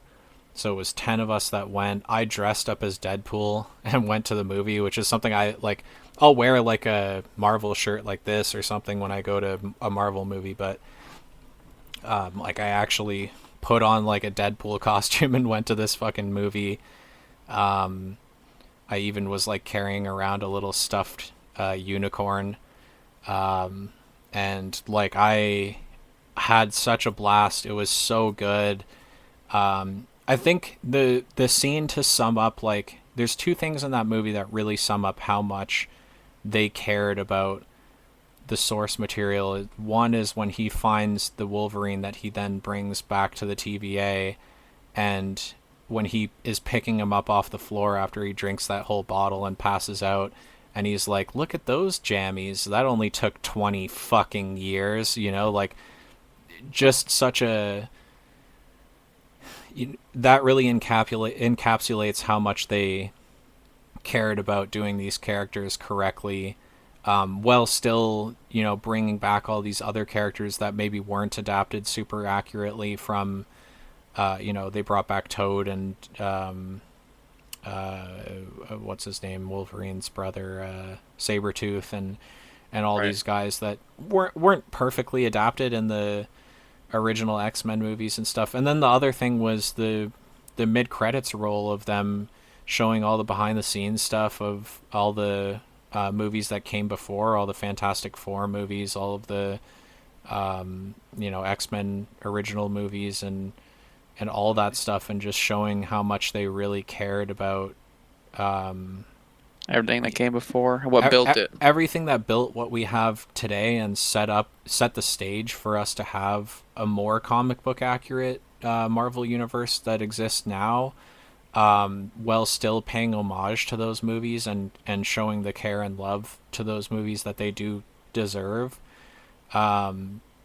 It just that movie was so good, and like the humor was on point, everything was fun about it. Getting to see what's her fucking name? Why am I blanking on everything? The villain chick's name, Sandra Nova. Cassandra Nova. I mean, she's like kind of a deep cut character for most people. Wouldn't really know who she is, even if you're an X-Men fan. Right. Um, she's she was so brilliantly portrayed and so well acted. And yeah, I have nothing but good things to say about that movie. That's easily top 10 for me. And Yeah, again, we'll get to that. same with Spider-Man. It's like maybe I'm a little biased because Deadpool is my second favorite character in Marvel, but what a fun time that movie was. Agatha Yeah. all along. I would put it right below Moon Knight. I think I liked it a little bit less than Moon Knight. I would put it above personally, but I'm okay with putting it there because I did like Moon Knight quite a bit. Um, Agatha I guess almost that was good though. Agatha honestly, like Agatha would be like above, like Agatha would be right behind Endgame for me personally. I thought that show was so brilliantly done, and like just really dove into her character, and set up a lot of cool stuff with the twins coming back, and what's her name that escapes at the end, and she's got kind of a semi important role in the comics as well, and bringing Agatha in as a ghost at the end was really cool because that is like what happens in the comics, and she goes on to like be like a sort of consultant to a lot of these magic using characters throughout the comics and stuff in that form. Yeah, I thought it was so brilliantly written. It was very episodic. This is an issue that a lot of these Marvel shows have where it just could have been a movie, but Right. it felt like a TV show. And watching it week to week was like such a joy to watch, and being able to guess what's going to happen next, and watching videos about it and whatever every week was just a lot of fun. And there's not been a lot of shows in the MCU. Loki and WandaVision for me are the only two that really like there was all I was thinking about when that show was airing. You know what I mean? So it was one of those for me, and it also makes me super excited for Vision Quest because if it's tied Yeah. to WandaVision and Agatha all along, I mean, both of those shows were so brilliantly done. I just, I have nothing but excitement for that show, and I'm excited to see what they do with it. So, yeah. Agreed. Um, yeah, I thought it was really good, and it was one other thing that was unique. Another thing was change of tone, unique. It had good side characters, Yeah. lots of good depth. It was pretty funny for the most part too. So yeah. Agatha What just being ifs? so Oh, unhinged sorry. was so fucking great in that Yeah, show, dude. Like, she was yeah, so unhinged, dude. But yeah. yeah. Yeah. What if season three is F? It's probably the second worst thing in the MCU behind the thing that shall not be named. Yeah. So if I can get it there, yeah, I'm not even gonna talk about it. It was just wasted potential. We've already like kind They of gone just, over they this. just, They just squandered what they had, and yeah, it really fell short. The overarching story that they were trying to tell just felt so lazy and bad, and like I just and yeah, the whole each idea of what if and is just every kind of kept getting episode was worse. bad in this last Yeah, season. Like it was just it didn't even have the saving grace of like season 2 had a bad overarching plot, but some of the episodes were good. Like right. season 3 was just like every episode was like hard to watch. It was so bad. And then like the overarching story was even worse. Like it just I Yeah, I it have was fucking nothing stupid. but bad shit to say about that season. Like it was so bad. It honestly was so bad. I hope they just leave that show dead in the water. Yeah. Which is a shame because again, season 1 was good and fun. So it is what it Um, is. yeah, but it was just more of like a waste of potential, and yeah, the overarching plot was fucking stupid. Anyways, Spider-Man, what are they fucking calling this? This Your was S friendly tier though. neighborhood Spider-Man S Friendly tier for neighborhood. sure. For Yeah. sure. Again, I might be a little biased with the with the Spider-Man love here, but fuck, was this show brilliantly written? The whole like It was this such a version of pleasant surprise. yeah, it was such a pleasant surprise. The whole way of like So this good. Spider-Man got his powers because of some timey-wimey wibbly wobbly shit with Doctor Strange was so cool. Um, Yeah. So the way cool. that they introduced so many villains in one season of a show, setting up seasons upon seasons of this show, and its creator, I've watched interviews with him and stuff, and like he's like, oh yeah, we have like you know bare bones scripts for like the next few seasons of this show. Like I already have plans for like all of these characters. So like every side character that they used is a villain or a hero in like the comics. So it's like every side character, like what was her name, Pearl or whatever, like she's a Yeah. hero in the comics. Nico is a hero in the comics. Like you know, obviously Tombstone was set up. We got to see Scorpion, we got to see Doc Ock, we got to see Norman Osborn is obviously uh, Green Goblin. Harry Osborn becomes Hobgoblin or takes up the mantle of Green Goblin, depending on what series of comics. Everybody got set up at that show. Rhino was in it. All these fucking characters were in it, and it didn't feel forced. It just felt like this Not at all. lived-in universe that some of these characters Yeah, and I might wasn't not sure about the pay off animation until for a little bit later. too. It felt I so said, comic but it was booky and so like, good. It was so yeah, it good was once you get so used to good. it. Yeah, It once you was a watch like little one episode. jarring. Yeah, it was a little Yeah. jarring at first, but yeah, it felt like you were watching a comic book animated. Like that's really what it felt like, and I think they did such a brilliant job with that. And yeah, kudos to everybody that was involved with that because the writing was brilliant, the animation was brilliant, the attention to detail in it. Having all these characters that will pay off eventually down the line. Like I just can't wait for more seasons of that show, and I hope it goes on and continues for seasons and seasons to come. So, um, you Yeah, no, know, I agree. Hopefully we get like 4, 5, 6 seasons out of that. yeah, Especially seriously, because it's like an Elseworld thing. So yeah. yeah, Um, Brave New World is probably like a Thor 1 Hulk, Incredible Hulk level yeah. around I'd put it here. right between those two. Yeah. It Um, was super disappointing after watching the trailers. It looked like it was going to be really good, but it definitely, when it came out, it was reviewed as like one of the worst. It might still be one of the worst reviewed MCU projects, and it's not that bad. no, it It's got a definitely little not the bottom of the overhated, but it barrel. is It is pretty bad. they set up this whole fucking. I hate when they do this with trailers where it's like, we saw from the trailer that Red Hulk's going to be it. Also, why would you use Thunderbolt Ross as such a important character in the story if you're not going to do Red Hulk? Right. Especially after the guy who played him passed away, and then they And you recast him as recast him, Harrison Ford, who's Harrison an even Ford. Yeah. bigger name. Yeah. Like obviously that's what they were gonna do, but we got Red Hulk for like fucking 6 minutes at the end, and the whole like talking him down thing just felt really lazy, and then they immediately benched him and put him The in raft the or whatever. raft, and which also felt weird because they had already Yeah. greenlit the Thunderbolts project, and in the comics they're called the Thunderbolts because Thaddeus Thunderbolt Ross leads them as Red Hulk.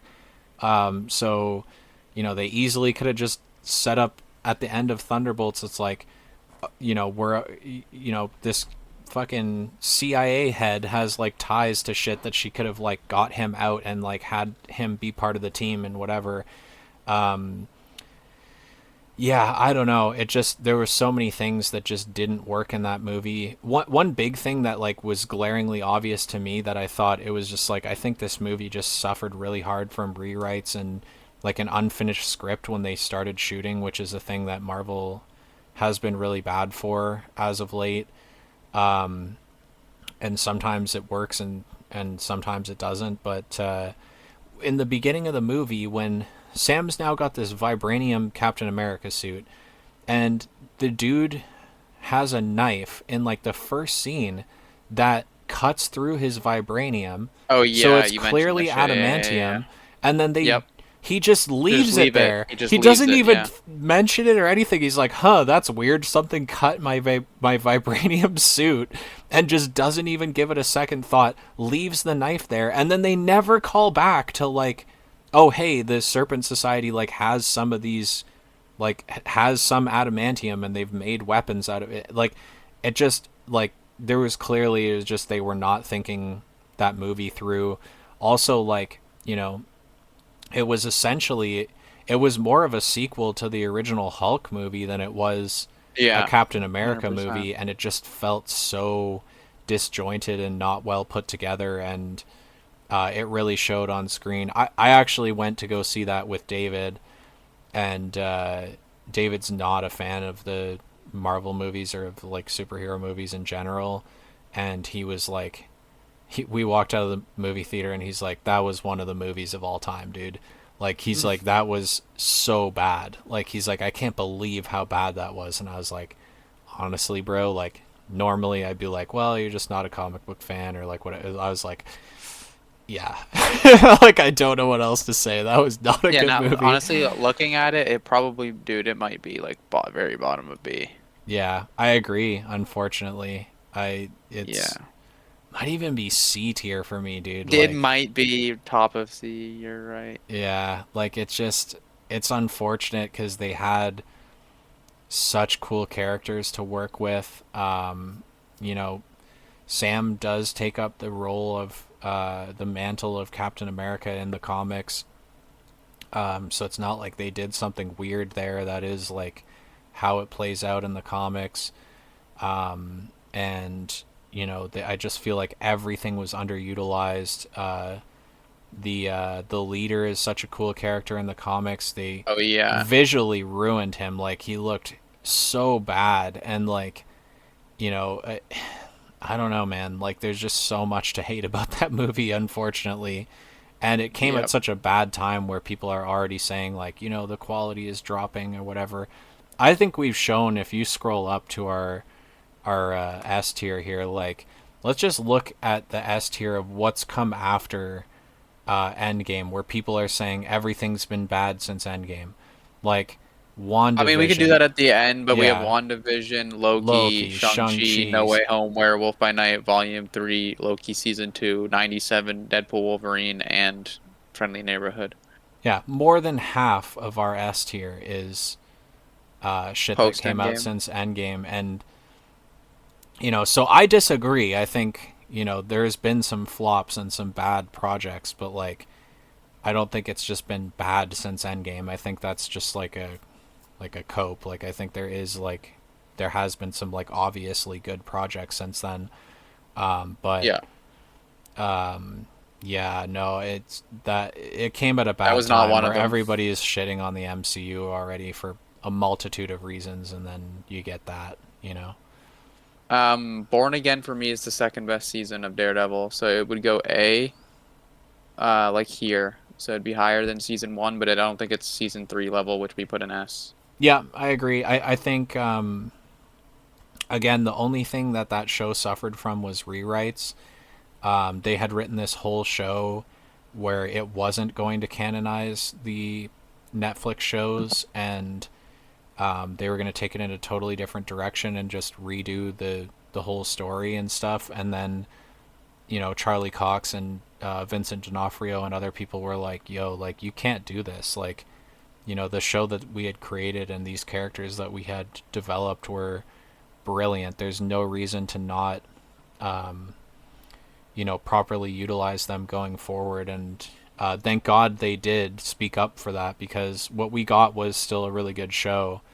But I think the only downsides to that show, and the only reason it's not an S tier, is because they didn't start out with that vision, and they It still was a bit used. bit disjointed. Yeah, it was a bit disjointed because they kind of fused two scripts together and reshot a bunch of shit. And yeah, it just, there were moments in it where it was just like, oh, I can clearly tell this was like a story that was like written post or like pre revamp of the script, and then shit that felt kind of shoehorned into places where it didn't really make Right. sense in the plot and stuff like that. And that was all just because they scrapped the whole thing and redid it. So yeah, it would be an easy S tier if not for that. And hopefully season 2 will just be brilliant True. and will True. be in in my top 10 eventually or whatever. But way she goes. Okay, these last two we're going to talk a little bit more in depth about because they're Let's do relatively Ironheart recent. first. Yeah, so Ironheart just came out a few weeks ago. Do you want to just count down for three where we'd put it? Because I mean, we talked about it a bit, but we can just, we can place it. Yeah. Okay. Um, On the count of three. Three, two, one. A. Mid to high A, yeah. That A Okay. for sure, mid to high A. For me, I mean, probably like right below Ragnarok would be fair. Yeah. Yeah, I don't hate that. Yeah, it was a good show. Another one like Echo where I feel like they just didn't believe in what they had. I mean, this show was shot 3 years ago. It was probably Yeah. finished editing about 2 years ago, and they just sat on it. And then I think it was probably, without knowing anything behind the scenes or whatever, I think it was probably more than 6 episodes, and they just cut it down to six. It just really felt like they just didn't believe in the project, which is crazy because it was pretty good. It was fun to watch. The humor in it was great. The action scenes were great. The CG on the suit was really great. Setting up Mephisto as a character was so cool. Yeah, I don't know. What are your thoughts on it? I mean, yeah, I thought it started off a little slow, but I think, yeah, no, the latter of the show, the last three episodes were really, really, really fucking good. And I mean, yeah, setting up of Mephisto and that whole like open-ended ending was really good. And kind of like you're not really sure about where that character sits like mentally, and I think that's kind of interesting. Um, and yeah, no, the her suit looks great, especially the new one. I thought looked cool. Yeah, Um, the last version of her suit was and so I cool. appreciate how it's like very different from Tony, like where Tony's is more of like a bodysuit that he can actually like I mean hers is a bodysuit, but it's more of a mech. Yeah, Like she like it makes her bigger and whatever, whereas Tony's is more of like it was on him. This is kind of like something that she steps into and is more of like a mech situation. It's a bit bulkier yeah, in design and stuff, and I like it. I don't know. I thought it was good. I think there was some like obvious like things that happen throughout all of the Disney shows, superhero shows, where it's just like a little less in quality from like shot to shot, in general, and just like some of the dialogue is like you could tell that I think you're right where they cut stuff. It's yeah, not bad dialogue, but you can tell that there maybe was some more information that was being left out that got cut. yeah. But yeah, overall, I thought it was good. It gets a A for me. That's good. So my only like real gripe with that show, other than like what I mentioned, where it felt like it was like cut down a little bit, is just the whole thing of her being like, I'm not a billionaire, I'm not Tony Stark, I can't just do this shit. It's like, it just immediately made me think back to the first Iron Man scene. Tony Stark was able to build this in a cave with a box of scraps. Like, she's sitting there in a fucking lab in MIT with like near unlimited resources. Like, there was literally no excuse for her to not be able to do what she claimed she couldn't do because she wasn't a billionaire. Like, and then she ends up, making a fucking amazing suit at the end out of a car. It's like, I think, maybe that was just the character selling herself a little bit short, but like for fans of the That's a MCU, it fair. just kind of That's felt fair. like a slap to like Tony, where it was like it just wasn't really necessary. Like, they could have had her doubt herself in a way that didn't like put down like a beloved character. So that was kind of my only really big gripe with it. My favorite scene in the show was when she sits down with Mephisto, and you and I have talked about this, but Oh yeah. you know, them setting the power level of Mephisto by having him laugh and say Dormammu isn't fit to clean my glorious asshole was fire, dude. Like, the fact that he's gonna laugh off Dormammu and be like Dormammu's a pussy is crazy, because we know Dormammu is a serious threat and was like, somebody that is not to be trifled with and is a very serious threat on the universe. And like, he's just like, yeah, that guy ain't shit.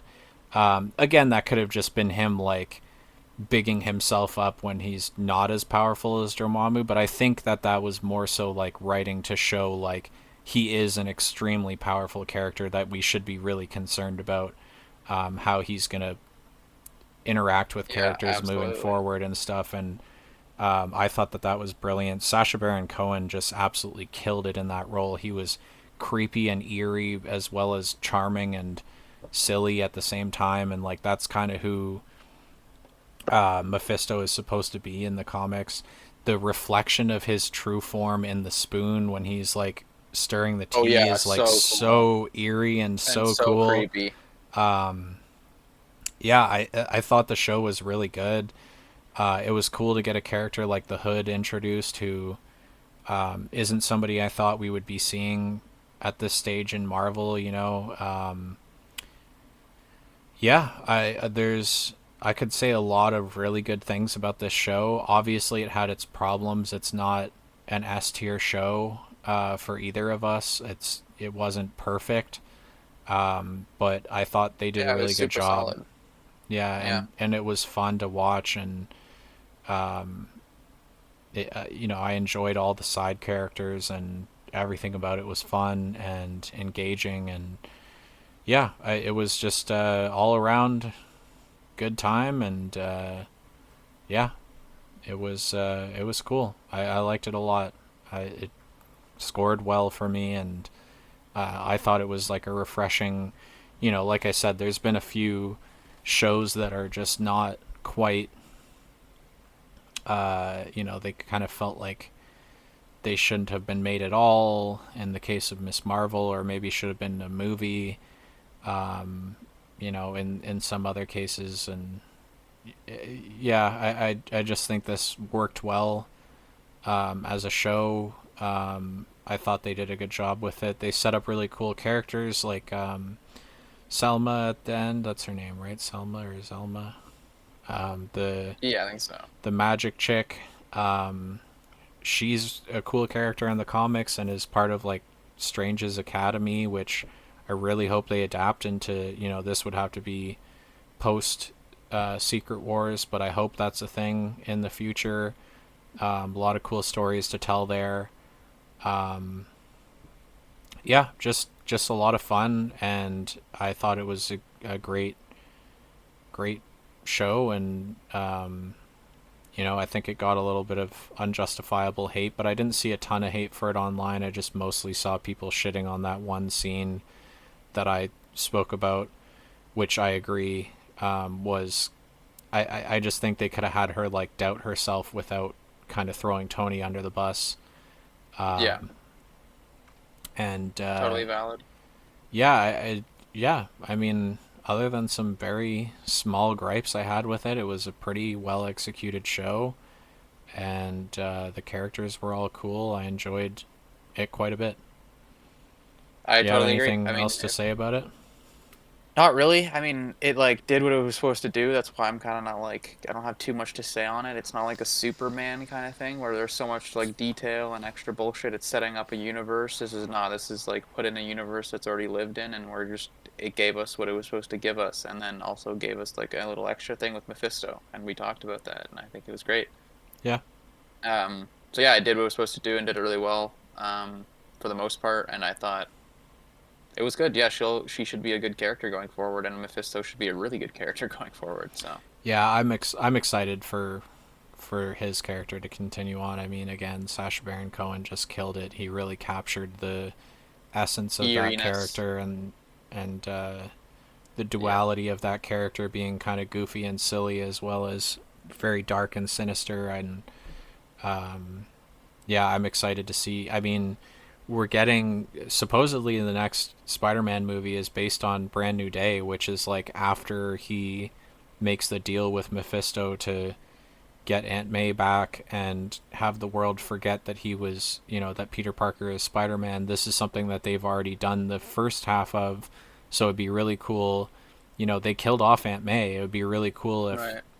Mephisto is in that movie and he makes that deal with him, um, you know, and I guess Mary Jane or MJ, I guess um, in the new movies, it's not Mary Jane, but Michelle Jones or whatever. But MJ doesn't know who he is right now, so him giving up his relationship with her to get Aunt May back wouldn't really make sense. But they could do something with that. Like there's something else that he Yeah, would have to give up that would be important to him. They could even flip it on its head and be like, I can undo or I can give you Aunt May back, but I'm gonna undo Doctor Strange's spell where everybody remembers that you're Spider-Man again, and they're all gonna hate you for it.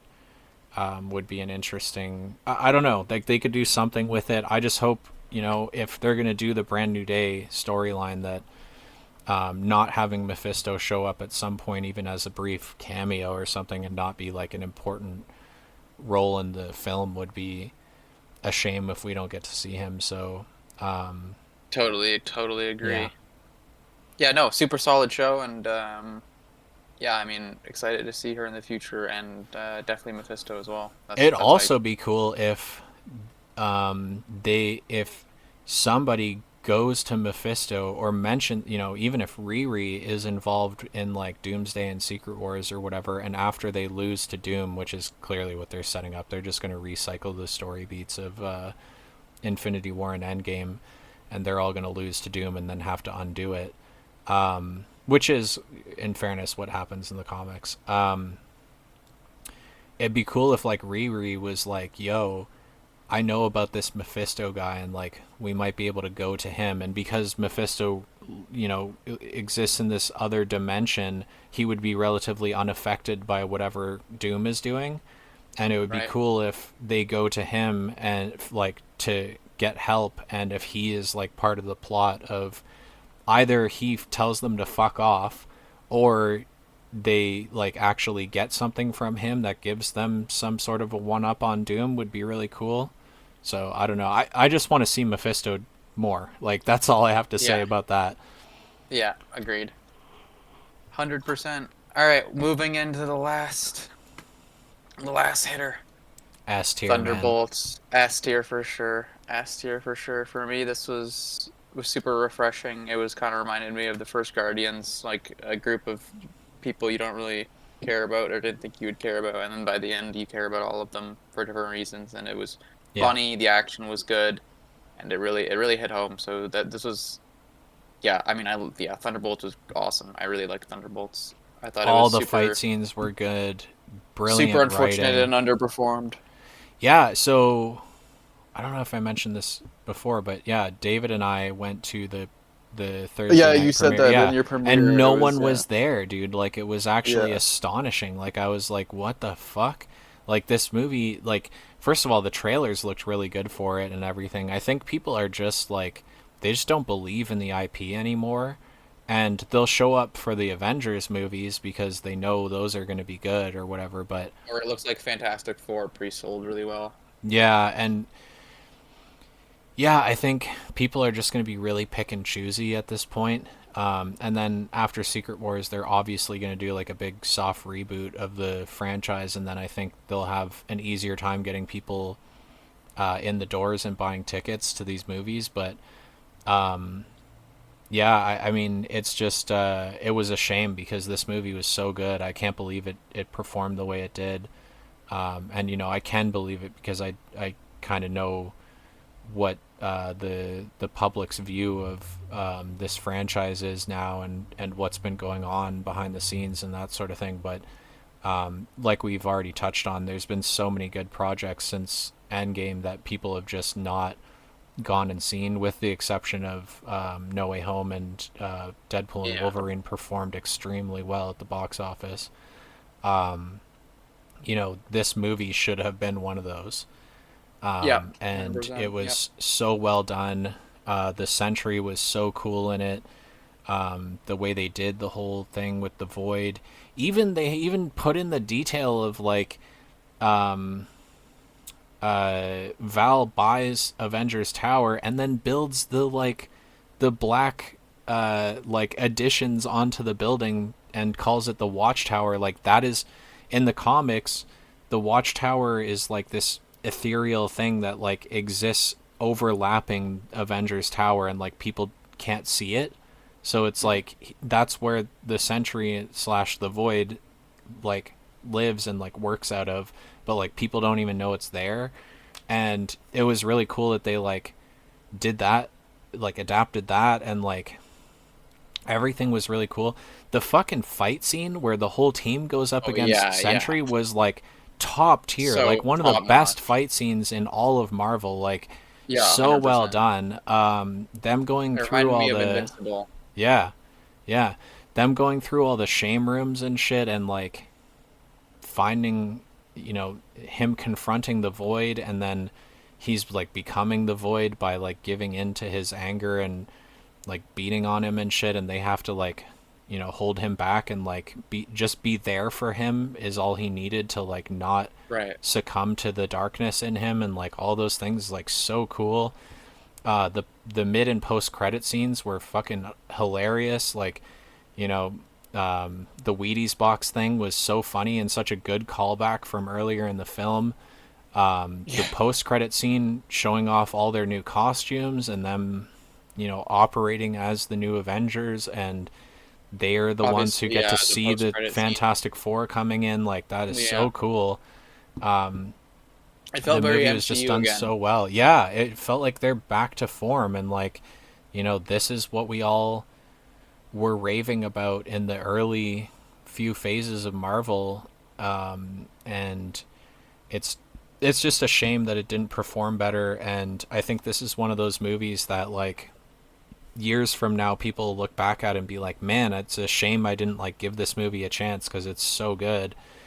Or at least I hope, you know, like all the actors in this, you know, David Harbour is hilarious as Red Guardian. You know, everybody just did so well, and really like played their roles to perfection, and Yeah, I the agree. movie was so well written, and everything just fell together in the best way. And yeah, I don't know, man. I don't Yeah, know. it's weird.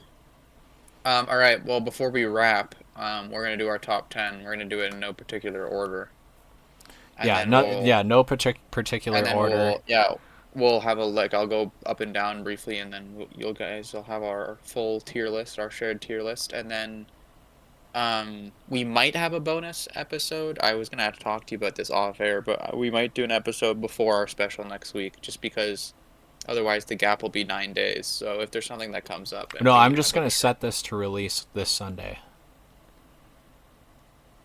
okay, Because I'll like upload it and then have it like release on like Sunday afternoon, because I'll be camping all weekend from like Friday on. never mind then. Everyone at home, this is gonna be coming out in like 3 days Yeah, or four yeah. days or We're whatever. for So context, we're filming this on the Wednesday, But Yeah, never mind. So yeah, I we'll just got see to get it you. all ready to be uploaded Our next tomorrow. our next episode will be, not that this wasn't exciting. We wanted to do this for everyone just so we have our opinions out there for obviously the fucking product that we are talking about mainly. Um, I mean, obviously we do DC with the whole, We'll be Superman doing started the new DC. We'll be DC. talking Nintendo some episodes. We'll be Yeah, talking video games in general. We'll be doing but Marvel's the Star big Wars one that's stuff when going when on. some of those movies start coming out. We'll be doing big feature length Yeah, and Marvel Star is the one Wars that has episodes. whatever this is, fucking dividing the seasons up, has 60, 70 projects. So this is the one where it takes us a while to make a tier list. Like we could do a Yeah, Star Wars tier list, it would just only take us like half an hour yeah, or that might be whatever. just a Like, little bonus thing we do in another episode or whatever. yeah, But actually, yeah, probably we should do those. But yeah, yeah, anyways, so that's why we did this on a special, just get it out of the way for you guys, so you guys know our opinions on this. But and anyways, we'll yeah, we're doing the reference top you 10. back to this later. Like obviously, we're just starting out. We don't expect to get a lot of views on this or whatever. But if at some point we have even like a small following, it'll be like we'll reference you back to like go watch episode 2 anytime we're talking about Marvel stuff. It's like go watch episode 2 if you want to see how we feel about like everything in this universe and where it falls for us and how we feel about it. Like we did a good little synopsis of our thoughts on all these. So Yeah, and we're pretty on par. So like if you're talking for a bit and I'm just like, yeah, I agree, it's because I do agree. Most of the time we're on similar page with these things. But well, originally we were going to do our separate tier lists and just fly through it a little quicker, and then but at the last it's minute like today I was like literally, our tier lists are going to be so similar anyways, yeah, like there's dude, only there's a like few three, things that we're going four to rank projects. differently. Yeah. Yeah, There's like three, four projects that are on different tiers maybe, and that's about it. yeah. So yeah. Anyways, without Okay, further so our ado, we're gonna top do our 10, top yeah. 10. So uh what we do for this, and we'll probably do the same, is we'll just go back and forth. Like you can have your pick and I'll have my pick okay, out of the ones in the S. you So can you yeah, can go go for it. first. I think my first pick would be Infinity War. Okay, I mean, I think it just has to be there. I'm going to Pretty go self-explanatory. Deadpool and Wolverine for my first pick. Super valid as well. Obviously, first rated R movie, right, in the MCU. I Obviously, think so, it's yeah. with Deadpool. Hilarious. It's gonna start a new genre of maybe some more, mature level stuff, and obviously now having Deadpool and the X-Men kind of being brought into the MCU is really awesome, and it was a great movie theater experience. It's another reason why I have Infinity War up there. So yeah. Hell yeah. Um, my second pick would probably be. There's so many good movies. My second pick would probably be season 2 of Loki. Okay. Not in any order. I just that's something that just Let's came in for handy. this, let's lump season 1 and 2 together for Loki cuz like they Okay, both fine. deserve top 10. Yeah, I think for yeah. both of us, and like it Yes, I shouldn't take agree. up That's two good. slots because as it was nice for some other shows to be able to break it up into separate seasons because some seasons were better than others. Like I feel like that whole show was like obviously Just it's a so top solid. 10 for both of us. It's yeah, so that only takes up one slot. Um Yeah, I just think because of how good his character arc is, and like the final episode of season 2. So the final episode of his show is called Glorious Purpose, yeah. which is also the title of the very first episode of his show. Yeah. And it's very two different glorious purposes. At the Yeah. beginning of the show, he's like, I want to like rule, I want to be king, blah blah blah. And by the end, obviously, he is sacrificing himself in infinite torture, essentially, on depending on how you look at it, to um, Or at least let everyone else live. solitary confinement essentially that Right. he's To subjecting let himself everyone to for else, eternity. yeah, for everyone else to live. Supposedly, So I've also yeah, heard behind the scenes stuff that like Loki, God of Stories, is supposed to be like a big character in Doomsday and Doomsday. Secret Wars, which is maybe not Doomsday. I would be Right. more inclined to think he's going to be play a big role in Secret Wars, where he's going to have to be one of the characters that they get to like help undo this shit because he's going to witness Doom killing timelines and shit because he's at the center of all of it. True. So yeah. My next So yeah, pick, yeah. Loki's just got to be in there. But yeah, let's go ahead. 100%. My next pick, probably Ant-Man. Valid. Super valid. Yeah, I mean we said this before, but it's good outside of being a superhero movie. Also, just shout out to Edgar Wright, like Yeah. fucking brilliant writer, brilliant director. In that same vein, my next pick would be Winter Soldier, just because of that same Valid. reason. Just really good fucking movie outside of being a comic book superhero movie. It's just really fucking good, man. I remember seeing Bucky for the first time, and you're like, holy shit. Yeah. You're like, holy fuck. So yeah. What are we at? That's one, two, Dude, three. even That's five. okay, even me knowing who the Winter Soldier was in the comics, knowing that that was Bucky, like even still that reveal was like holy shit in the movie. Yeah. Like it was just that well done. So, yeah, no, brilliant, brilliant movie. Guardians 3 is my next pick. Yeah, that's so valid. Yeah, Just just just an all around probably one near of the better, perfect more movie. emotional, Yeah. probably one of the most, if not the most emotional MCU movie. Um, yeah, just great character build up and like as you said, how it switched from being Peter's story to Rocket's, and yeah, the Guardians just uh they felt like a family the most in this movie too, Yeah. compared to the other ones. Not that the other ones they didn't, but especially in this one. Yeah. Um, Also just Groot looks stupid, but everything else is chill. yeah, the evolved the new Groot was not the best design, but anyways, yeah, the just the scene at the end where Groot says I love you guys Yeah, instead of I am Groot, and you know they've even said confirmed this, but my theory from the beginning, from seeing that in the theaters, was he said I am Groot, but we as the audience have now spent enough time with these that we characters that understand. we understand Groot like they do.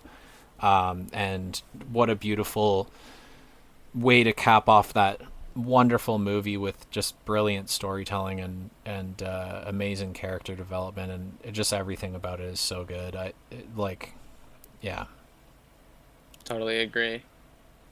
My next one would be the one that just kicked it all off, Iron Man 1. I think it just necessary. has to be there. Yeah, I mean it is like you could maybe argue me out of it be not being a top 10 just based off of what it like is like by itself, but the way that it was like the budget of this was like nothing and it looks awesome. The CG from this is still amazing. Yeah, The acting in it, everyone acted great, and once again the budget wasn't anything special. So it looked great, acted great, and it started off obviously this whole universe for the most part. So yeah. I got to throw that up there. All right, what you got next? Spider-Man. No Way Home or Yeah. the Oh, show? sorry. No Way Home. Yeah, yeah, yeah. No Way Home. Okay, so that's one, two, three, four, five, six, seven, eight. Okay, we got two more. Yeah, No Way Home. I mean, yeah, totally valid. As you said, that's the way that to do your nostalgia baiting. Yeah. Do it where it's actually intertwined into the story, and then it's actually important, Mm-hmm. and then do something special and unique off that. As you said before, how they did it with Aunt May, Yeah. and how she was then his Uncle Ben in this series, where we don't see Uncle Ben, and then he learns that that loss in that movie. Yeah, And and I think obviously also the other two it's Spider-Men showing up is just peak. we didn't get. People are like, oh, we never got the origin for Spider-Man in his first film like we did with the other two iterations of Spider-Man, and it's like, no, we got his origin played out over three movies instead of one, Yeah, yeah, and I thought it was so brilliant, and yeah, I mean, just I have nothing but good shit to say about that movie. It was so fun to watch. It was, you know, that and Deadpool and Wolverine were my favorite theater going experiences of all time. And I'm not just a fucking Marvel nerd, you know, like I love film, and yeah. you know, I've seen a lot of great movies in theaters, you know, Same and over here, stuff by the that way. was Outside of sorry to cut you off, but outside of nerdy shit, we both have different interests. yeah. In things like I'm a big car guy, so like one of my favorite movies ever made is Ford vs Ferrari. So just to give you guys an idea, like it's we do enjoy shit outside of this realm. Yeah. It's just this is how good some of these movies are, especially to watch in theaters. Yeah. Yeah, just those two movies are my favorite movie going experiences of all time, and that'll be those are memories that'll stick with me forever. And that feeling that I had watching those movies in theaters is something that, okay, this is how much of a fan of Deadpool and Wolverine I am. I saw Deadpool and Wolverine in theaters 4 times. I went and saw it twice in theaters and twice in the drive-in. And like, that's how much I liked that movie. Right. And every time I watched that movie since then, so I've probably seen it 10 plus times since its release. It just gives me that feeling that I had in the theaters watching it with all of my friends, and the experience that night was for everybody. And everyone left that movie, including people that aren't big Marvel fans or whatever, with like a big smile on their face. Everybody enjoyed themselves, like everybody had fun. And yeah, it was just that sticks with me forever. I also saw No Way Home multiple times in theaters too. I think twice at least. And same thing with that. It's just like every time I rewatch that movie, it's like I get that feeling in me of like, recalling back to how I felt Yeah. watching it in theaters and what a great experience that was. So No, that's part of it too. That's me for an Infinity War. Me and Dad went to go see that, and that was like, holy shit. Like, I came out of that movie and was like, what the fuck? We just, like, everyone just lost. Like, what is going yeah, on? It was yeah. so sick. Um, all right, we got two more slots. So I got this one, and then you got the last pick. My last pick be, would probably be Guardians 1, but to not go double up in the Guardians series, I'm gonna go Black Panther. Oh, that's not Black Panther. I'd go Black Panther, just because I think it's weird to say this, but that movie impacted me a lot, even though it wasn't made for me. I understand that, obviously, but like it just has such a good message, and I Yeah, would imagine, obviously, if you're part of that community, it would hit so much harder. yeah. But it had such a good message and such a good villain, and obviously, R.I.P. Chadwick. He played that character phenomenally, and the suit is the only thing that I thought was downgraded in this movie, but everything else, from the story to the comedy to the his sister being the techie that's super smart to their banter with the mom and everything was awesome. I really like the first movie is just it's just great. Yeah, as I said, the only thing that's a weird nitpick is I actually like his suit visually better In in Civil War, yeah, Civil War. It's like the best looking suit ever. yeah. Like the Civil War suit is just so fucking good. Holy shit, yeah. I don't mind the whole nanotech thing. I mean, I think it's starting to get overused, and I'm glad that they went back to not using it with Ironheart. I should have said that in her show. It wasn't nanotech, which I was like Yeah, pumping my fist when it just like opened up as a physical suit, like Tony's did. yeah. I was like, I was like, fuck yes, because I I was I like, pumped yeah, my fist and screamed at my. So actually, you can probably here 1 second. You can see it behind me right there is my projector. So my whole wall in front of where I'm looking at, where my computer desk is my my screen. Like it's like 100 and something inches on my wall, and I was like pumping my fist and screaming yes at the wall. Well, when Mephisto was introduced oh yeah, of course in that too. But I Ironheart too, mean, like that was something my a moment in little that show, being like, "Fuck yeah, it paid off!" Like I've been wanting it for so long. Oh my god, yeah, that of course too. But something a little like more like niche and like specific is like, yeah, I was so happy to see like the physical suit because as much as when we saw it back in Infinity War for the first time, where Tony like pulls his chest like things, like yeah, the thing, and it like the nanotech goes all over, and fucking Banner's sitting there like, what the fuck, dude? And then he blasts I forget his name, the big guy. He blasts him with like fucking these like essentially like floating panels that all charge up with each other. It's like, yeah, that's fucking cool, obviously, but it was less cool, and that was everyone's suit was this nanotech shit. Like yeah, everyone had it at one point, and it was like, and then I look back at watching like 2012 Avengers or whatever, or the first Iron Man, and just watching that physical suit that's a little bulkier yeah. looks really nice, and it was nice to see that in Ironheart. And for what Anyways, it's worth, Brave New World as well. Like Sam's suit oh isn't yeah, nanotech in that as well, which it easily could have been because he got it from the right, Wakandans who did that for Black Panther's suit. So Anyways, it's that was it's a cool to random. let that be like a few characters have that. Right, Tony has passed exactly. away. That doesn't exist for any sort of iteration of Iron Man anymore. And Shuri taking up the mantle of Black Panther, like it's cool if just Black Panther has that. Yeah, But having it yeah, on the necklace, that makes sense. That's so cool. I just yeah, thought the actual design of the suit was cooler in the Civil War, but that's just like a random nitpick I wanted to mention. But yeah, no, Black yeah. Panther is one of my picks for top 10. All right, you got the last pick to round us out here, and then we'll It's wrap. tough. There's so much There good is there is stuff, some there is some good stuff still in S tier. dude. I really want to throw Thunderbolts in. It's between that and WandaVision, really, for me.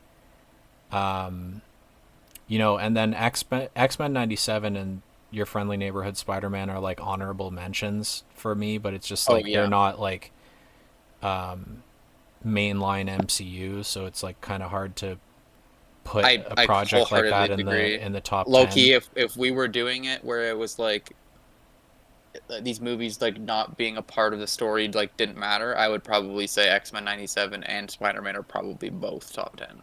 Yeah, That's yeah, my opinion. But yeah, no, I see where you're coming from. Putting those in the top 10 kind of just seems a little out of place for what we're doing.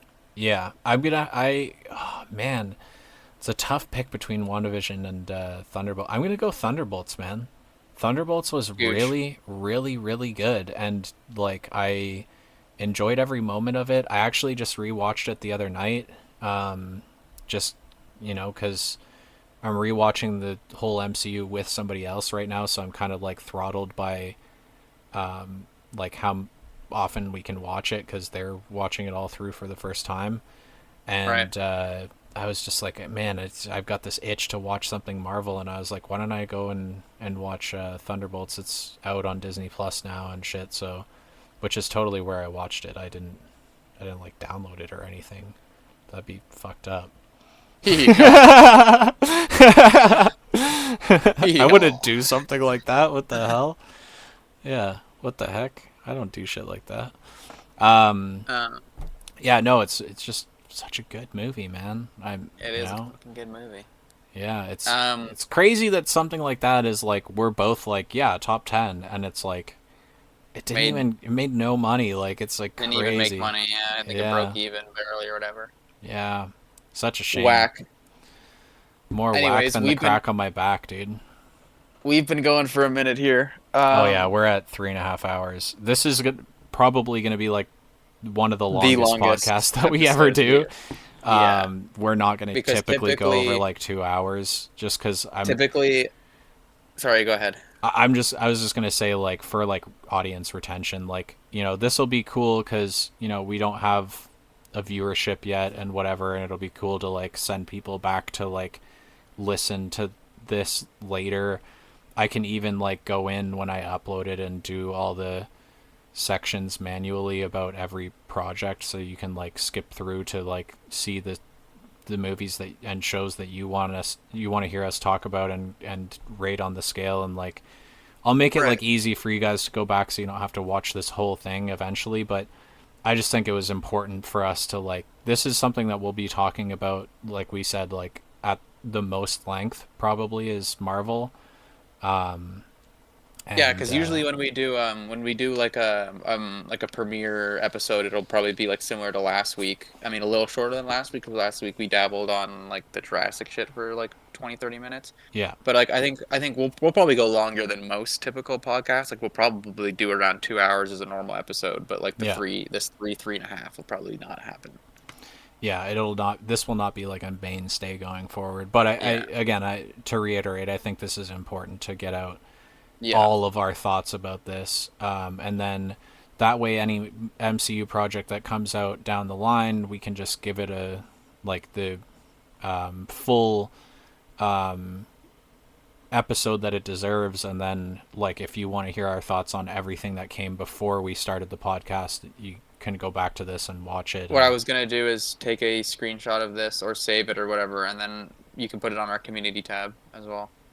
true, true, I So like just have that. an image of this on our community tab, and then people can refer to the video if they want to hear specifics. But anyways, yeah, there you have it. There's our tier list with those two new added projects. So here, I'm actually gonna full screen So so people can see the whole. yeah, there you go. This is the whole thing. I fit it all into frame here. Yeah, I mean, as you can see, we're still very much liking the new MCU. Very much still excited for new MCU, and that's why we're doing this. And also, this was just the perfect time to start doing this because of obviously DCU starting, Yeah, and then also just because Switch I've 2 gotten to just the came out. There's Switch tons 2 of just stuff came that we can out. talk about. I'm now a full grown ass adult, so we can do this, and it'll be a little more fun than if I did this with you like 5 years ago or whatever. So for Yeah. multiple reasons, this is just good time to start. But yeah, now you guys have our thoughts on all this, and hope you enjoyed. It was a longer episode, but it was fun to get through all of it. Hell As yeah. I said, I'll send this to Ryan, and it'll be up on our community tab for the channel. Yeah. Um, and then yeah, and I guess like what 6 days, 5 to 6 days from when you guys are watching this, the Fantastic Four special will be out. We'll be doing that. We might have a guest, and we might be in person. That is a Yeah, might for so both. Declan is coming to my city to come and watch that movie because, as I've stated, I buy multiple tickets for premieres and then just kind of put the word out to everybody like, hey, if you want to come, send me the money for the, like, reimburse me for your ticket and you can come. So my dad, our dad, wanted to come. So Declan is free to come to this one. He's going to tag along, and his buddy is going to tag along as well. So if they drive up separate and they're down to like stay afterwards, because we're going to like the 7:30 showing. It's like a 2-hour movie. We can be back at my house for like 10 o'clock. A few things have to kind of align here, but if they're down to stay and do like an in-person podcast, then we'll actually do And this we'll in record it the person. night Yeah, of. and then as well as we may have Declan's buddy on as a guest, and we won't reveal who it is until we actually do it. But yeah, I mean, for my other podcast You with said that David. like I know like LeBron or something. Oh yeah, well, anyways. It's my other buddy named Ryan, so it'll Yeah. throw you guys off. Yeah. But yeah, if my other podcast I do with David is shot in person. So I have lighting and like lapel mics, like Yeah, lavalier he's got mics a and nice stuff like setup that. for it. Yeah, Probably so yeah, it'll be like good. more ideal actually anyways than what we're doing now, but Yeah, this is just because we're not in the same city, and I think I honestly I like the way that this works. yeah. Eventually, I want to get a nicer mic for you. Yours is good. I gotta get a nicer like standalone mic. But I just anyways, have a point being, JBL headset. It's not even that expensive. I can link it to you, honestly. it just sounds good. But anyways, point being, hopefully that aligns and we'll have a nice in person episode because honestly, I find that those are gonna be probably my favorite episodes. Not that this wasn't fun, but those will probably be my favorite episodes to do. Is just like whenever a new movie comes out, superhero related or not, to be honest, because sometimes we'll be doing non-technically superhero related. Like for example, a year from now when the Odyssey comes out, I'm sure we'll do that on the Oh, podcast. 100%. I'm a big Yeah, fan of Christopher Nolan and a lot of his exactly. So work, most of his work. things like You that. know, yeah, But I think those are gonna be my favorite episodes to do. Is like, hey, we watched it, and then the day after, we film an episode and talk about it and yeah. rate it and have our pros and cons. Those are gonna be my favorite episodes to do, like we did last week with Superman. That was really fun. Yeah, it's also so the cities we live in are like an hour apart drive. So it's not like impossible to see each other often, but it's just like we all have lives and shit like that. But Yeah, convincing our dad to drive up with Declan and the three of us go see a movie together is like a very easy way to like get us all in the same place at the same time and just go and have a nice night together. So anytime that happens, we'll try and figure out a way that we can do an in-person podcast as well.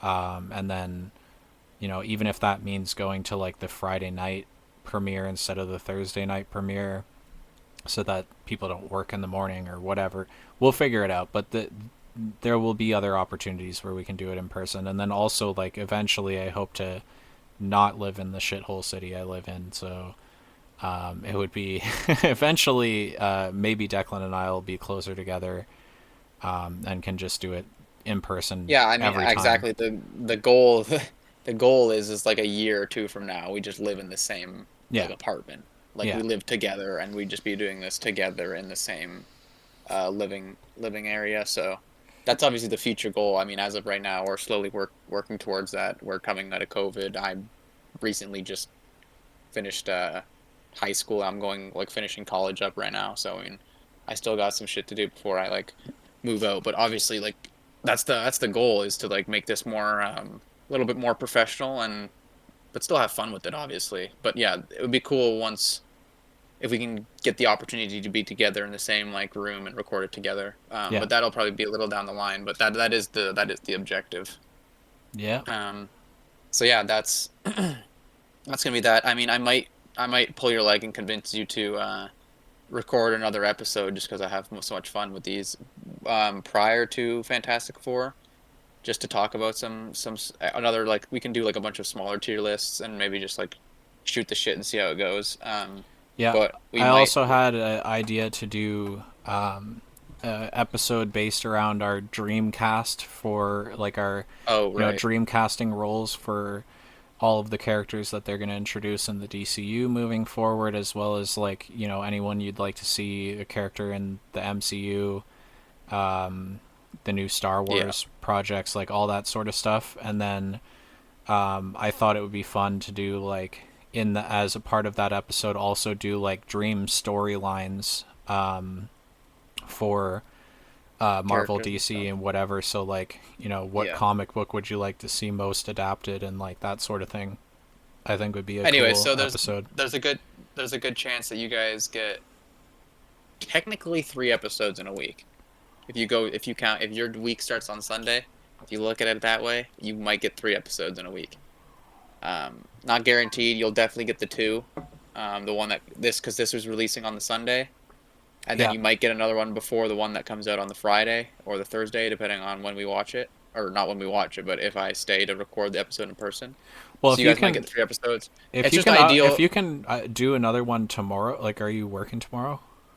I work tomorrow, but I don't work. I don't work Monday. Okay, because if you can record one tomorrow after work, um, I definitely we could after we could work. just upload this one prior, and then I could set the one we record tomorrow to upload for Sunday.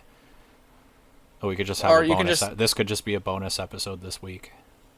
okay. I'm down. I mean, I'm just having fun recording these. To be honest, it's been really fun, and I'm just like I'm down to just get as much shit out as possible. You know what I mean? Where it's like we have all these ideas and we've been talking about all this stuff for years. Like I want to get that all out and then be like on playing field, if that makes sense, and then start to talk about new things. So yeah, I'd love to do like an episode where we just like quickly went over like Star Wars tier list, quickly went over like Harry Potter tier list, or whatever the case may be. Like, not saying that it has to happen next episode, but like just over the next like month or whatever, just getting Yeah, caught up in all of our opinions. So yeah, we'll yeah, definitely be doing extra bonus episodes for sure. hell yeah. Oh, Alrighty. also we talked about X-Men '97 a Oh, bunch. If you see right up there, oh, is that a that is um a sentry. mech? Yeah, Yeah, the Sentry Mech Fire. yeah, in the background there. It's like, so I have a bunch of like 6-inch scale figures and stuff that are all in the background there. A bunch of Lego minifigures and stuff. And he's like a fucking foot tall, so he's like somewhat Massive. to scale with the smaller figures that I have, which is cool. But yeah, no, yeah, there's lots of stuff to talk about, as you can see from all the nerdy shit in the background. That's just one shelf of stuff in my room. I also want to do, at least touch on the new Magic set that's coming out that looks really cool. And Yeah, we we'll do can that talk part of about other the. Magic Okay, sets that well, have it come sounds out like we'll recently. definitely. Sounds like we're definitely gonna shoot another episode then. There's also, for Marvel fans, they've done like Marvel Secret Layers in Magic. If you don't play the game, that's just like they'll release like small sets of cards. So there's like around 30 Marvel themed cards in Magic the Gathering already that they've done, and then they're actually doing a. Actually, now there's more. There's like 35 to 40 because they also did a Deadpool secret layer. So there's like one for Wolverine, one for Storm, one for Iron Man, one for Captain America, and one for Black Panther, and those each got 5 cards with like bonus token cards and stuff like that. And then if you bought that whole set, you also got 5 Groot themed cards as well. And then they did a 5 card set for Deadpool as well. And then they're doing a whole release that's Spider Man in, I believe, the fall. So just a few months away, we'll get an entire set of Spider-Man Marvel themed cards. So we'll like go through all of those and talk about it and stuff. And I'm a big Magic player, so that's huge for me because it's like Marvel's one of my favorite things in the world. Magic's one of my favorite things in the world. Okay, well, So it yeah, we'll definitely talk sounds about like that. we're going to be doing another episode because we have smaller tier list to go over. You want to talk about Magic. I want to talk about Destiny. That DLC just came out. Yeah. There's shit we want to talk about. Let's So, okay. plan to do another episode. We'll shoot that tomorrow. Just because again, this one's kind of like a I don't Like, expect a lot of people to watch this. This yeah, is going on 4 hours. And I also expect by the time we got into this part of the conversation, probably a lot of people have like clicked off even if they wanted to watch the whole Marvel yeah. thing. So yeah, let's just like kind of say this one is just kind of a bonus episode, and then we'll shoot another one tomorrow that's like our proper Sunday release. I like Um, the sounds of that. and then the following Sunday will be us talking about and I like the Sunday release schedule because anytime we I do do go too. see a new movie, it gives people the whole opening weekend to go and watch that film. And then if it's released, like if our podcast is released Sunday afternoon, Sunday evening, then you can like come home, even if you go and see it on the Sunday, you can come home from having seen the movie and then watch us talk about it. So that's kind of where I'm at with that. I think that just works well because a lot of stuff, including video games and stuff as well, a lot of stuff gets released on Fridays, and that gives people the whole weekend to like watch it, play it, check it out, watch other videos about it and whatever, and then you can hear like our long form podcast talking about whatever that thing is. So Friday is also the release day for Magic sets as well. So like pretty much everything we're going to be talking about is going to be like coming out on a Friday. You get the whole weekend to dive into it and whatever, and so there's no rush of like, oh, I want to watch this podcast episode that came out Friday night, but like I haven't even seen the movie yet, or I haven't, looked at the Magic set or whatever it is. And then, you can come to us on the Sunday afternoon or evening or whatever, and then, you know, watch the whole episode about it. So I think that's just what we'll do moving forward. But yeah, this will just be a bonus episode. I'll probably upload this tomorrow or maybe even tonight, and we'll just have it out there, and then we'll just keep Like a reference referencing you point. back to this. Like Yeah. whenever we're talking Marvel stuff, we'll be like, hey, if you go watch episode 2, you'll get a full in-depth scope view of what we think about all these movies and stuff, and so I think that'll be fun. Yeah, cool. All All right. right, well, good shit. Yeah, I'll send you the image of this. This will be up on the community page if you just want the image of the tier list. If not, you can refer to this video for more like specifics. But yeah, hopefully we're gonna be recording. So this will be the bonus, and then we'll get another regular episode out to you guys. And then after that, we'll see you guys for Fantastic Four. So that's fucking hype. Fuck yeah, Everyone get dude. hype. All right. So yeah, Here's us signing off. yeah, Get fucking fucked. You cheers, just watched a lads. 4-hour video. Get fucked. Yeah, cheers.